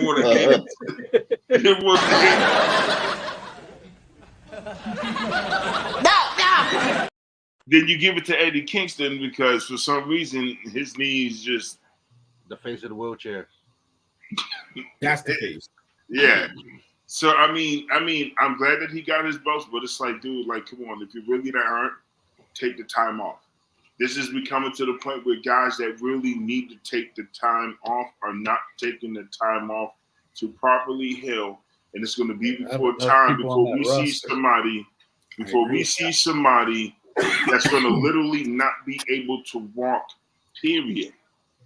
And it's going to be on live TV, and that's going to be the demise of AEW. It's because you're wearing your wrestlers out too much, and you're not putting them on vacation for them to mentally be healed and physically be healed. You're fucking up a for sure thing. Take away the belts, take away or minimize the injuries, and let those that really are 100%, either 75% or more healthier, let them battle. Let them gain a name for themselves. Stop repeating the same motherfuckers over and over and over again. Hold on. Wait a Wait a minute. Something ain't right. Brian Cage, when the fuck did you become the mini-me poster child of a fake-ass Ultimate Warrior? The fuck is wrong with you? The fuck is wrong with you? I don't get that. And then Powerhouse Hobbs, the fuck's up with you too? They just fucking losing the world Warlord? You shitting me? Didn't y'all just beat up this motherfucker and cut his hair off and some more shit? And all of a sudden he come back. He ain't even as jacked as he used to be. Pause. Now all of a sudden he just whipping everybody's ass. Fuck out of here. Oh, so you cut off Sansa's hair and he still got his strength. What the fuck are we doing? Biblical warfare and shit? Cut the bullshit. Can we get the right people to win the right fucking matches? If that's the case, then make Hook's belt, the FTW belt, make that a fucking belt. Make it a belt. It's not a belt. Well, then you know what? You know what? He needs to take that shit, give it to Taz, shove up his fucking ass so he can grow taller, and maybe he can get back in the ring and stop acting like a punk. To this day, I don't know. Hating ass nigga. I was cooking up. Even though Taz ain't got no neck, you know what I'm saying? I'll take a suplex and I'll clothesline the fuck out of his little. Oh, weak ass out my face. Fucking Taz. The fuck you had to come? Why can't you just leave that belt with ECW? The fuck? We gave praise to ECW. Now we're shitting on it. That's 1 minute of power. Listen, I'm praising ECW, but what I'm not praising the fact that you took a belt from that era and you brought it into a new company that has nothing to do. This was just Taz's way of still being relevant in the ring without being in the ring. And I get it. You missed it in action, in ring action. I get it. But your time is over. Proxy. Leave it to your son. Let your son do the thing. Be Taz the great commentator / living legend, and just suck it up, bro. You were cool. You were the man in ECW. They turned you into a piece of shit wrestler in WWE, and then you became a great commentator and a great wise wisdom vet. We salute you. You know, you not having a neck, you're doing all them crazy matches, it fucked you up in the long run, so we get it. Shout out to the Short Kings. We can't help you, but we salute you. You know what I'm saying? Dukes, I don't know why you laughing, because you ain't got no neck month either, motherfucker, so you on that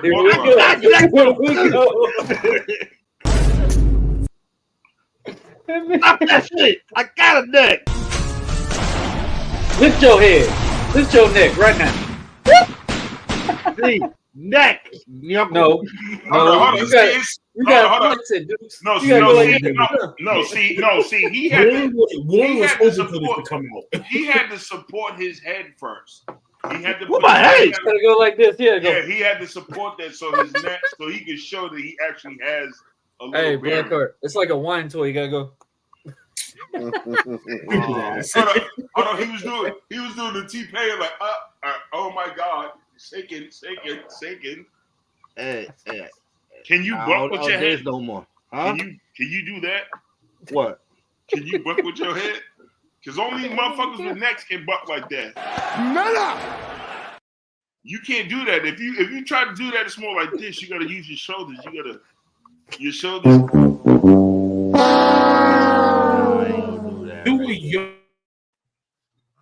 I'm saying you gotta use your shoulders as leverage because you can't. This segment is called the Neck Olympics. Who's got the best? We gotta do the bobble, the weave, and But bro, the biggest shoulder of WWE, I guess, in layman's terms. Why the hell is not playing for us today?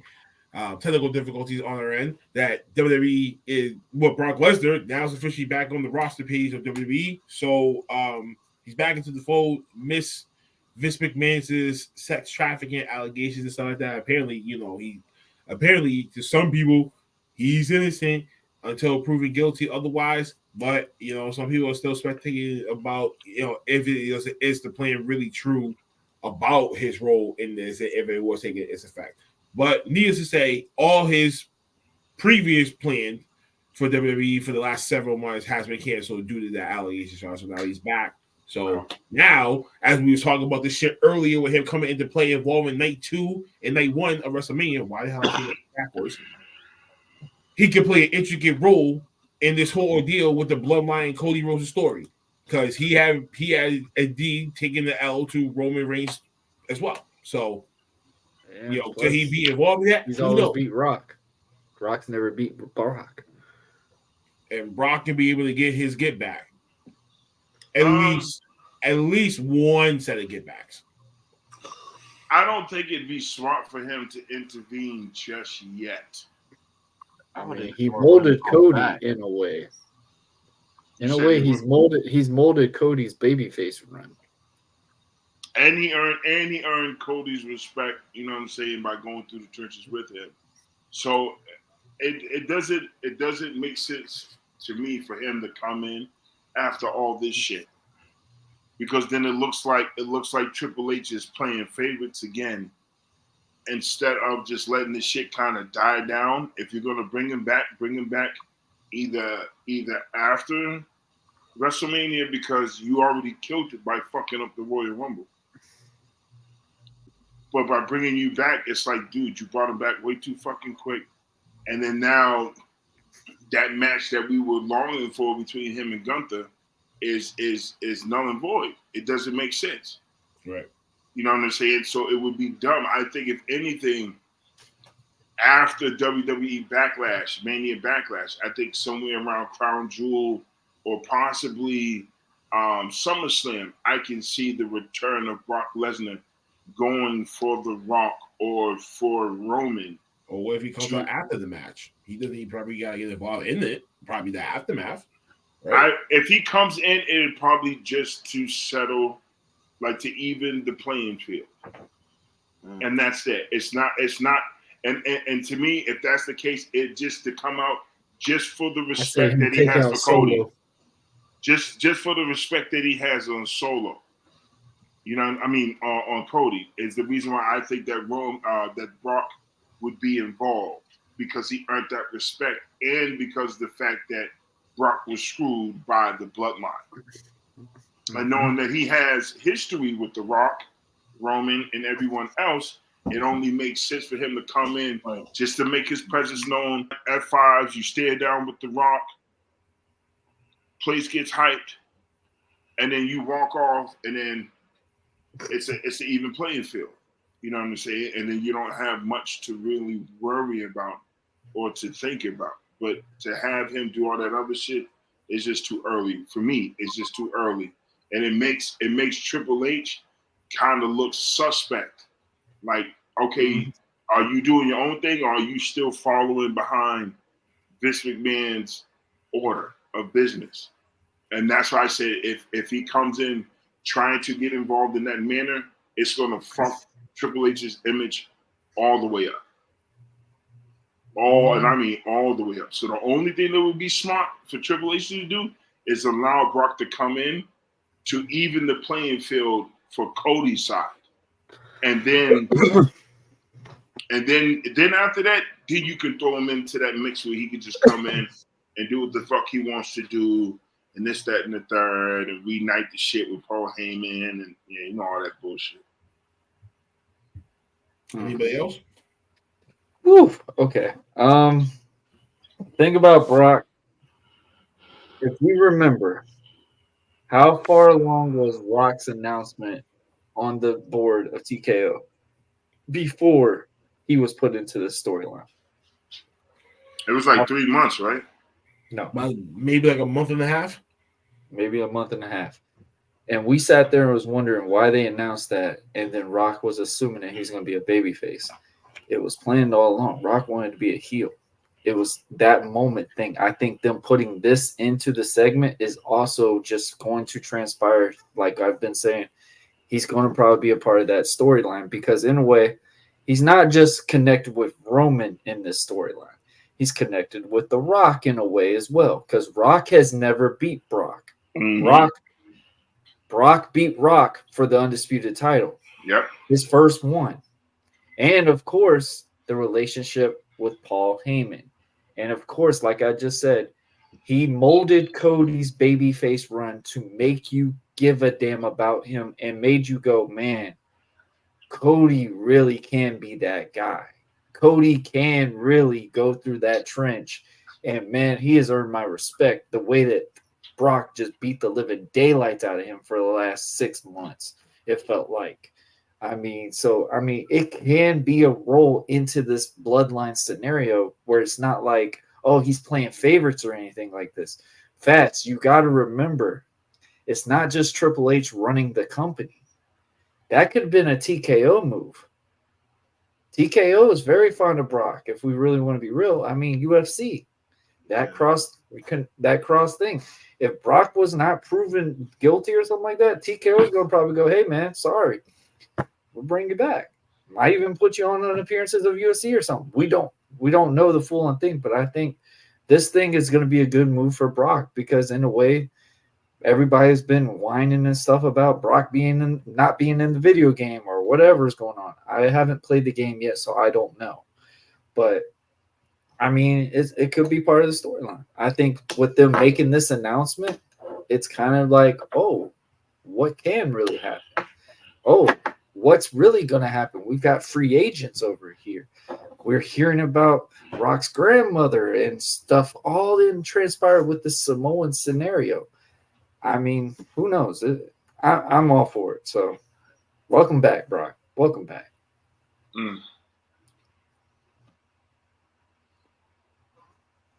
You're mute. Hey, no, don't tell him. He's champion. Let him talk that way. That's the best promo he's had all night. It doesn't. There's nothing to say. Like, I don't know. Is Brock guilty? I don't know. Allegedly, who knows? Whoever smoked it dealt it. But oh gosh, if there's nothing, I think.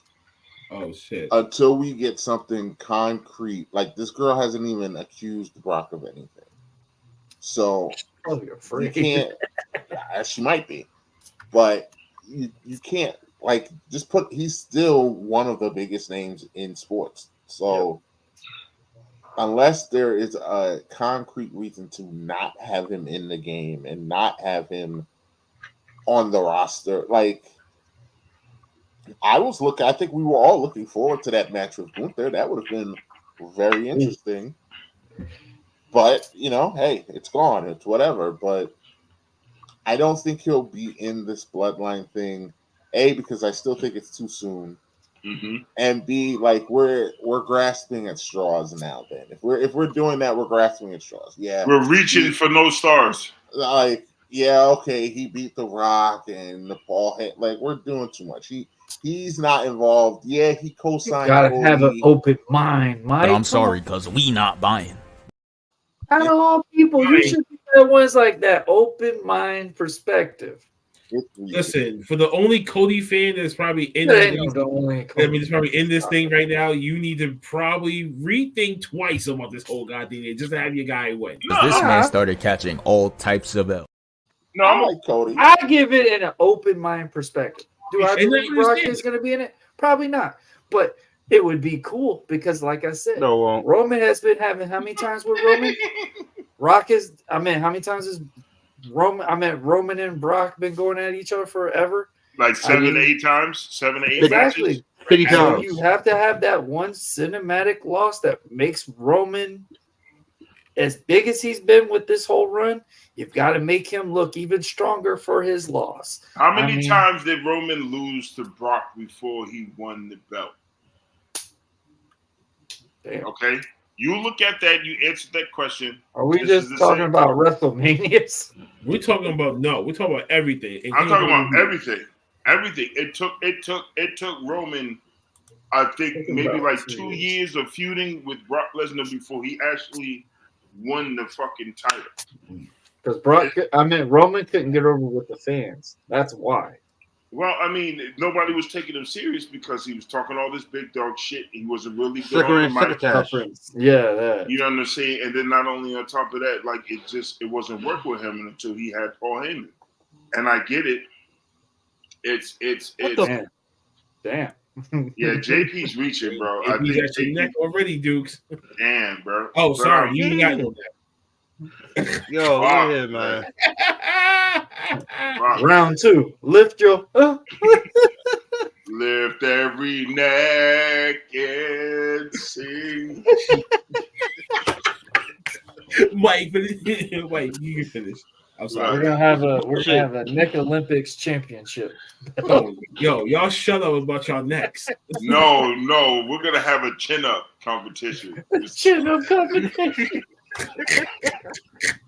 To see who's OTTR champion finishes take. To see who's. I mean, that is my take. I don't. Oh, I'm sorry. Yeah, I don't have much. Yo, before they start calling up next. And speaking of, wait. Wait, hold on. I'm sorry, dudes. Before we begin to you, I know Uncle Phattz is going to try to tear your shit. You gotta keep your neck up. I would just get my shit straight to the point, right? All right. I don't think Brock Lesnar was even involved in this. I think somehow it was just he's at the you know how most of us are in these group chats and shit like that. You know what I'm saying, right? Mm-hmm. You know, these people can have like these different group chats to be sending shit and be like, oh shit, I did fuck it up. Or shit, I did something that I wasn't kind of like maybe like supposed to. Or maybe he probably did do it, but then again, he probably wasn't even involved in the physical aspect. I don't think he was even involved in the way knowing the whole operation from the side and out who's who and what was what. I think he was just like, oh, okay, they're tossing me some bitches and I can fuck them and cheat on my wife. But then again, why would you do that if you're Brock Lesnar? You're married to Sable. You know what I mean? I don't think in his right mind, why would he do all that for? So, you know what I mean? I think Vince would tell him he's not allowed to do it because you remember how he cherished Sable. But then again, you gotta understand what Vince, Brock, and Sable's relationship was with the company and everything. From the past, when Sable came in with Marmero, you know how that whole shit played out. Brock Lesnar coming in, eventually they got together, boom, boom, boom. Sable got involved into some shit backstage. She ended up suing and leaving. And with Brock Lesnar for like a few years until they was cool again, and then that's when Brock Lesnar came back later. Remember, after the UFC run in 2012. That's when he started popping back up and start becoming periodical again until when we know as the part-timer that we saw him, but he was the special attraction. That's when they morphed him into that because you're basically paying big money to only have him be on certain pay-per-views, certain key shows that we need you for. That's it. But anyway, so in this case, I mean, we all done this shit. I mean, well, no. Some people may have their own little group chats and shit. And easily can be sending some shit that people don't want to see, or you know what I'm saying. I don't think he was in the physical aspect of the whole operation of it. I think he was just like, one is like associates, not like exactly inside the system, but outside but like the outskirts because we want to protect him. We want him totally involved, but at least he knows what the fuck's going on. I guess in that type of aspect, that's probably the main reason why they probably brought him back. Because he didn't do too much damage that it's like he's been like it's like a escapable moment, then they're gonna save him. Vince, however, John Laurinaitis and anyone else that was involved in it that was actually like physically involved. Like there was dates and times where saying like that person like they can pick up DNA and shit like that and everything else. Come on. There's no goddamn way a guy you need something you can't get the old man's DNA and pinpoint him and know that okay, it was vagina. That's Hornswoggle. That's what they call rape. That's what they call rape kits, ladies and gentlemen. I'm sorry for watching too much Law and Order SVU, but you get my drift when I say that. So this shit is gonna keep Brock Lesnar out of that mist and bring him back slowly but surely. I do agree with Uncle Phattz. Don't bring him in just to try to even up the score with the whole Bloodline situation and shit. If you're gonna wait it out to see what more is left. Just so he's completely cleared, then bring him back later. Wait it out. Think he would induct People, Paul you know, Heyman? people want the microwave meals. I want the home cooked meals. I want that good soul cooking. We don't want bagel bites here. I want the shit. I want a good old pizza, a good home cooked pizza, not that takeout shit. All right, man, listen to his makeup again. I do on that. I'll say is this: what on Brock? Who the fuck is? Brock is back. Yeah.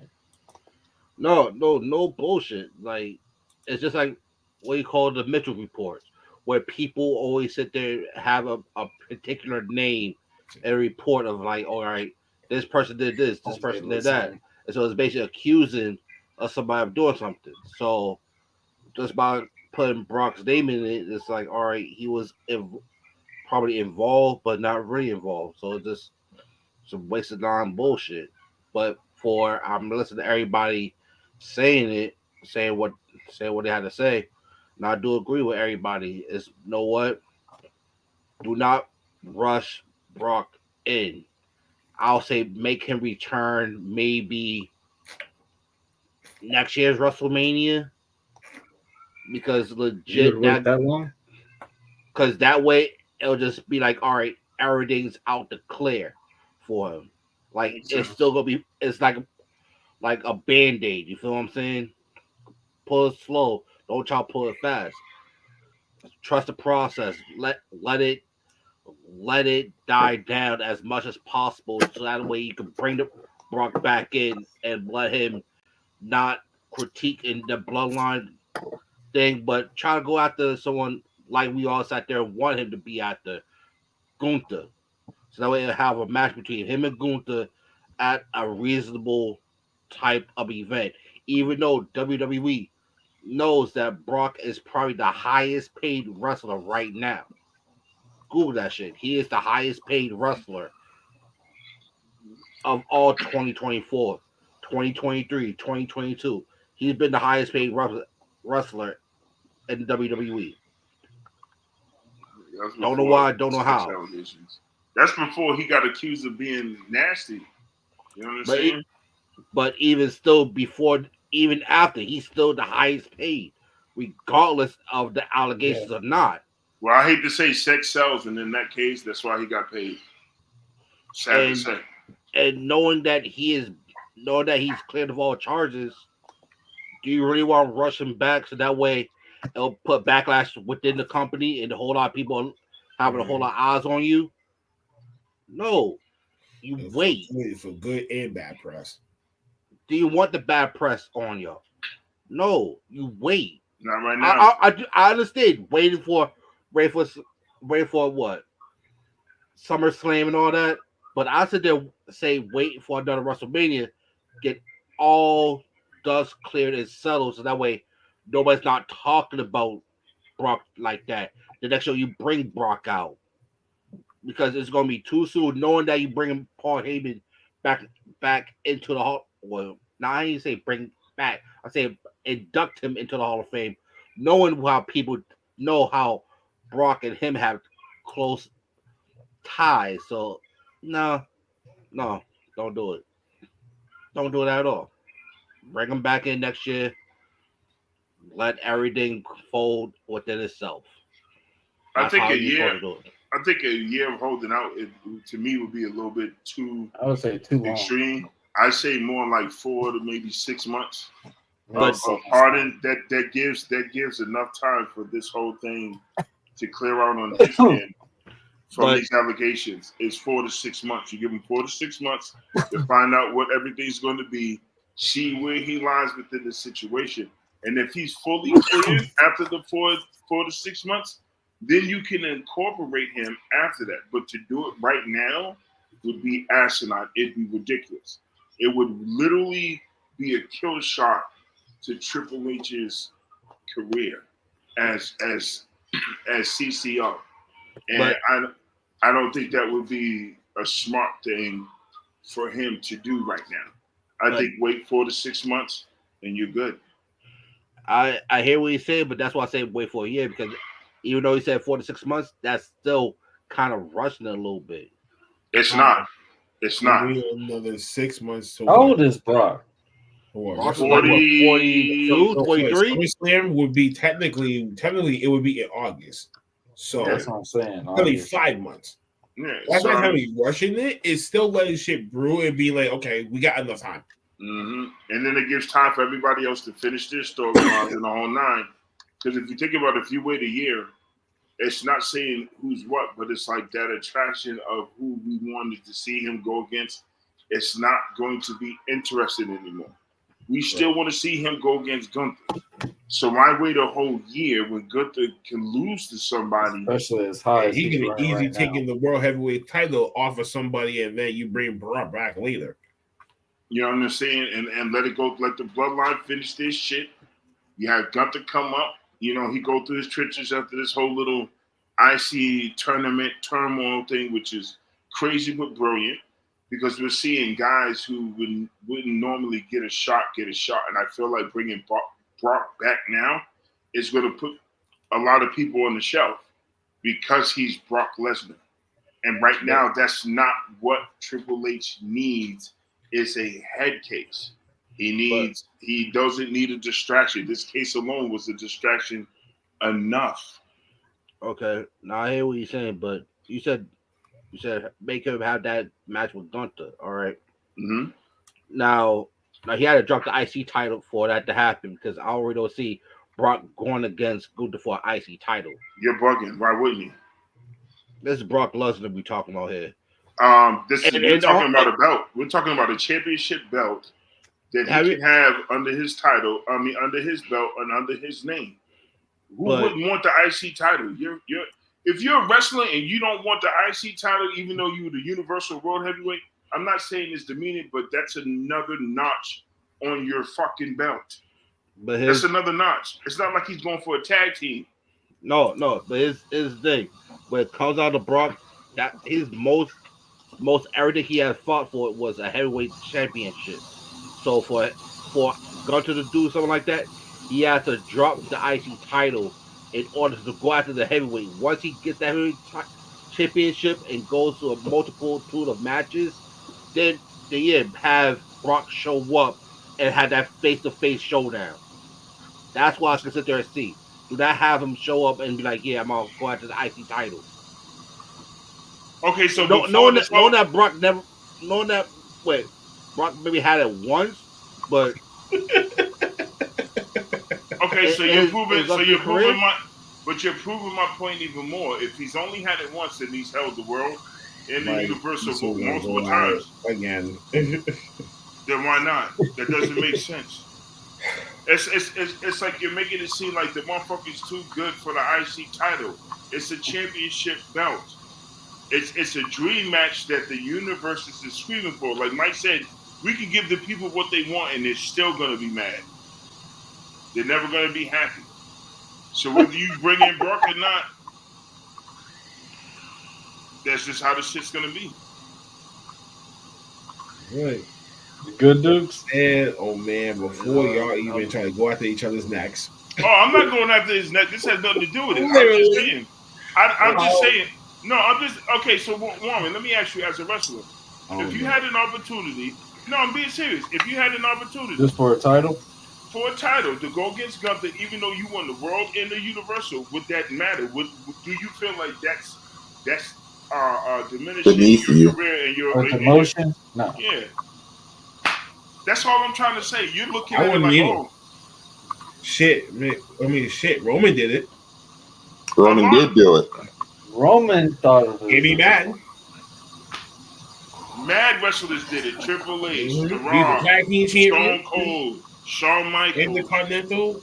He wasn't Undertaker. He wasn't. But that's up on their careers, though. We talk about the Intercontinental Championship. They upstarted their careers. That's the only. We talk about Triple H. We talk about The Rock. We talk about Stone Cold, Undertaker, and all of them. That upstarted their careers up to heavyweight championship. Was the one that you're basically saying, wait. So basically, let me just drop this down to right? And Uncle Phatt's standpoint, Brock Lesnar never held the IC title. Fun fact about that: he did face RVD for the IC title back in 2002, which ended in a DQ. Yep. So, if that would have happened back then, we would have had him holding 2 titles right before SummerSlam. That's right, because he was undefeated until SummerSlam. Exactly.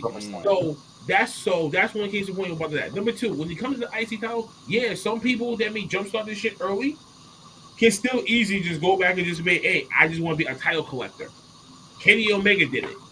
What difference does that make? And he went to different companies to actually try to do that, to go on one network, display all the company titles that he had won. So, but because it's Brock, we gotta deal with the world heavyweight. No, fuck that. He's not above nothing. He can still. I mean, I firmly believe that he can still go after the IC title and have one run with it, and just have to just do like a little bullshit, but probably lose it, or probably could just win it and lose it like next pay-per-view. I don't know. How long did Gunther hold the title? How long is he holding the title for? 600 and some odd days.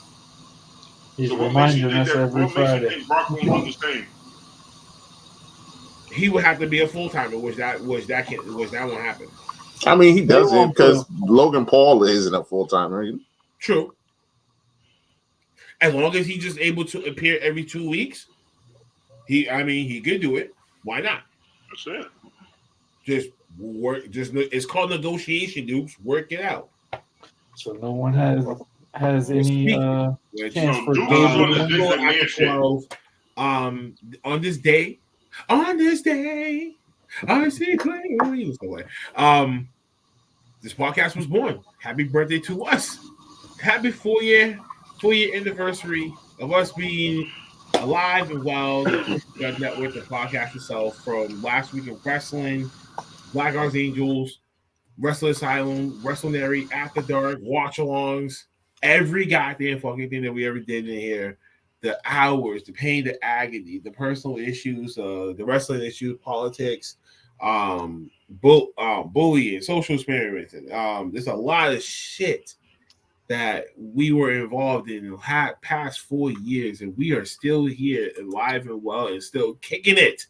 You fucking haters. I'd like to thank each and every one of you in here, in this mob, in this squad, in this family, and Warren, you're part of this family too. Now, even if you have your own shit like that, but you already part of this family as well. Yeah, Warren, for being a shut out. You know what I'm saying?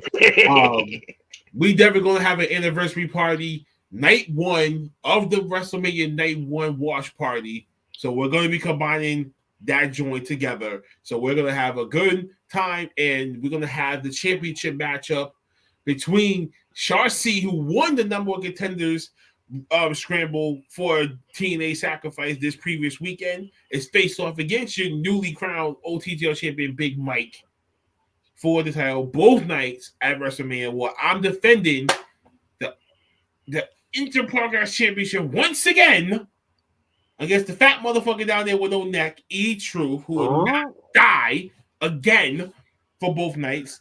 And the rest of the mob will be in the scramble for NXT Stand and Deliver earlier that day.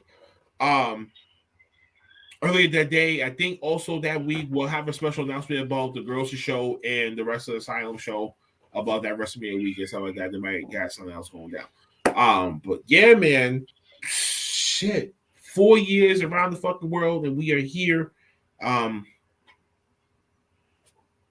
not going to really cry right about now. I think I said so many goddamn times how, we came into this game naked, no experience, no knowledge, anything like that, and we grew, and we created something special here, and everyone that we brought in is super special and near and dear to my heart. Means you guys are my family. You guys are the world to me too. And you know what I mean? Love you too, bro. It's definitely great to be here after 4 years and still alive and well. Still alive and well. So we're gonna enjoy ourselves the WrestleMania weekend. April 5th to 6th, Warren, or is it the 4th or the 5th? Which one is it? 4th and the 5th. The 4th and the 5th? Yeah, I think it's the 4th. I just want to make sure that we get the dates right when it comes to WrestleMania weekend. But needless to say, we'll be active WrestleMania weekend for sure. So we'll be here. Your champion will be here. I will be here. Some of us will be here. Some of them won't. But this is the victory lap. This is the end of the program. I don't know where your OTTR champion is. I think something had to happen, or a Wi-Fi issue probably happened. I don't know what happened. He lost his sunglasses. I don't know what happened to him, but he's trying to come back as fast as he can. Like shit, subscribe, leave a comment below, be notified and shit. You already know what we're talking about. And like I said, catch me at the end of the week at Supernova Wrestling in Revere. You will see me out there, VIP seating. You know what I'm saying? I'm definitely gonna be there in the flesh. Probably gonna cook up a vlog for y'all at some time within the next week. About their promotion and stuff, and we're gonna definitely dive into that. And definitely check out Focus Pro Wrestling, Kickstart My Heart, March 30th in Braintree, and we'll also be there in the building as well. Shout out to Pure Ignorance. I'll be there in the building with y'all. You know what I'm saying? So we're gonna have a fun night Friday night for sure.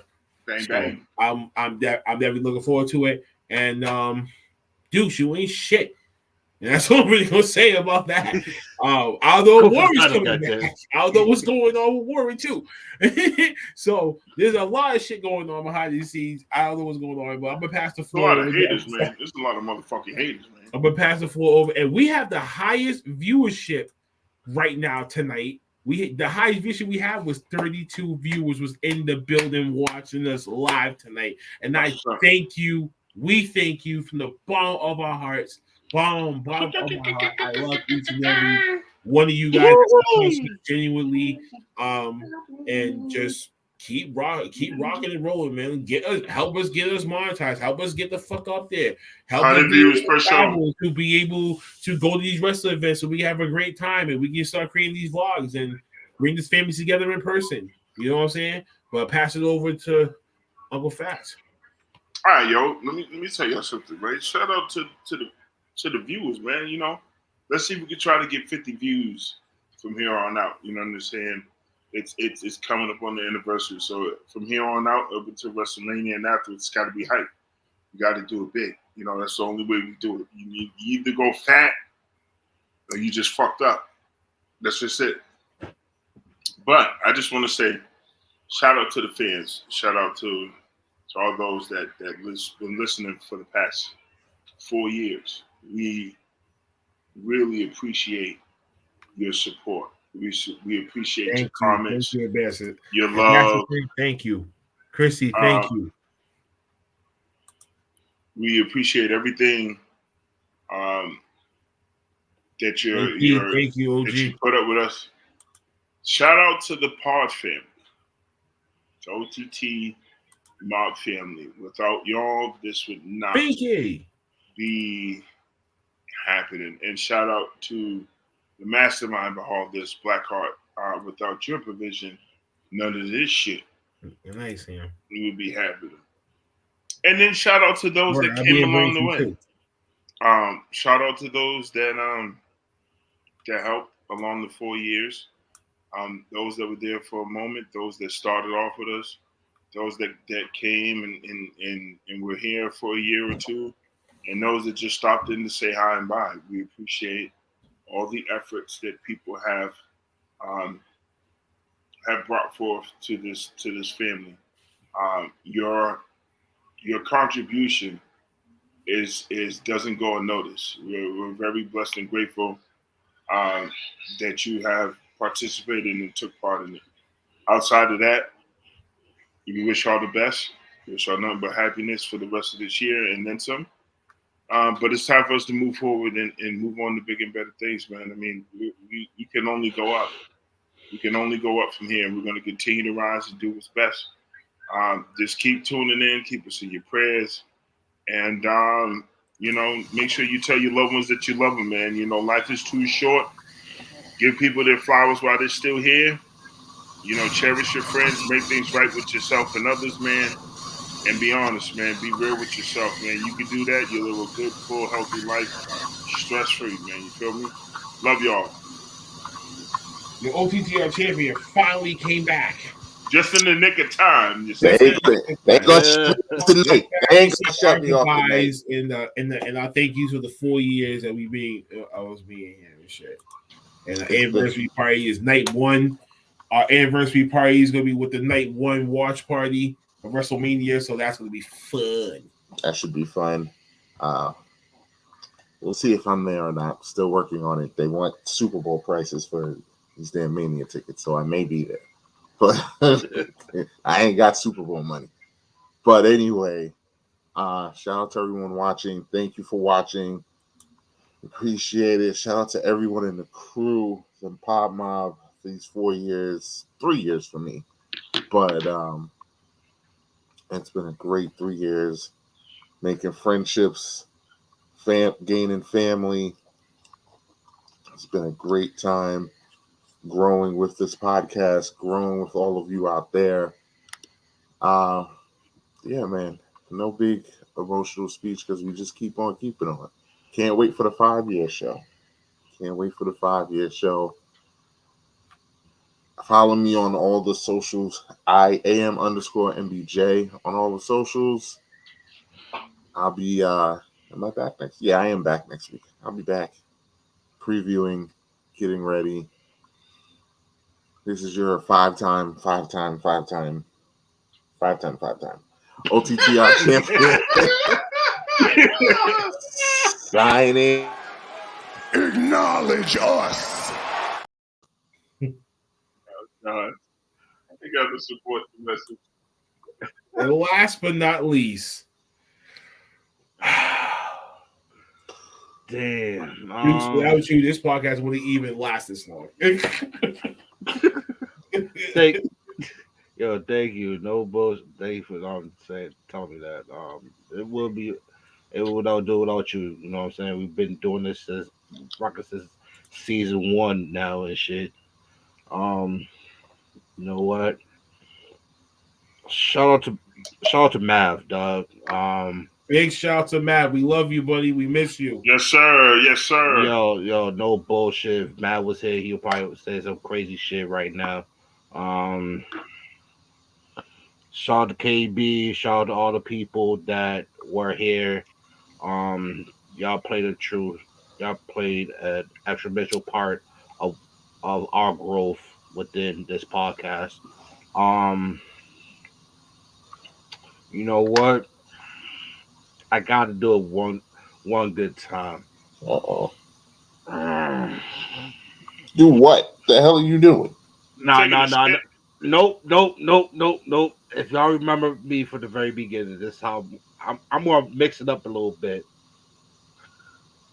Shout out to the World with No Ape. The Monkey with No Ape. Shout out to all of his aunties and grandmas on his OnlyFans page. You know what? I won't go even more in depth with this. Damn. Hold up.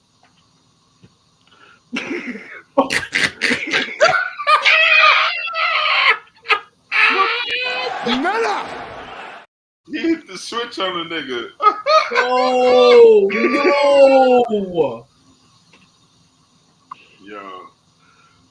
That's what I'm all about right now. You know what? Oh, this anniversary is about to be popping. This anniversary. Yo, I got a whole lot of shit in my memory. Oh my god, y'all know what I'm gonna do. 4 years of insane funness. Yo, shout out to everybody. Shout out to the whole entire family. Yo, you know what? I will be taking over that man's OnlyFans and shit. I will come down to Houston and find your ass. Motherfucker. Can he walk? Acknowledge us. I don't think he can walk. He better look. He can't walk, but he better be crawling because I'm about to put. Hello. There. He gonna be crawling because I'm about to put a mean mud hole in his ass. But that's on a different topic. That's on a different level. That nigga owe you $200 right now. And that's the reason why we can't bet because of his ass. No, because his ass, but you the one that forced it. But yeah, I got you. I ain't for shit. But no, that's on a different level. That's on a different topic. But you go ahead on this on the anniversary episode because we're gonna have. This is what we do. You're gonna hear it all the way leading up to the anniversary because this is gonna be a memory lane of bullshit. Mike's like, oh hell no. It's like, Monkey was 8.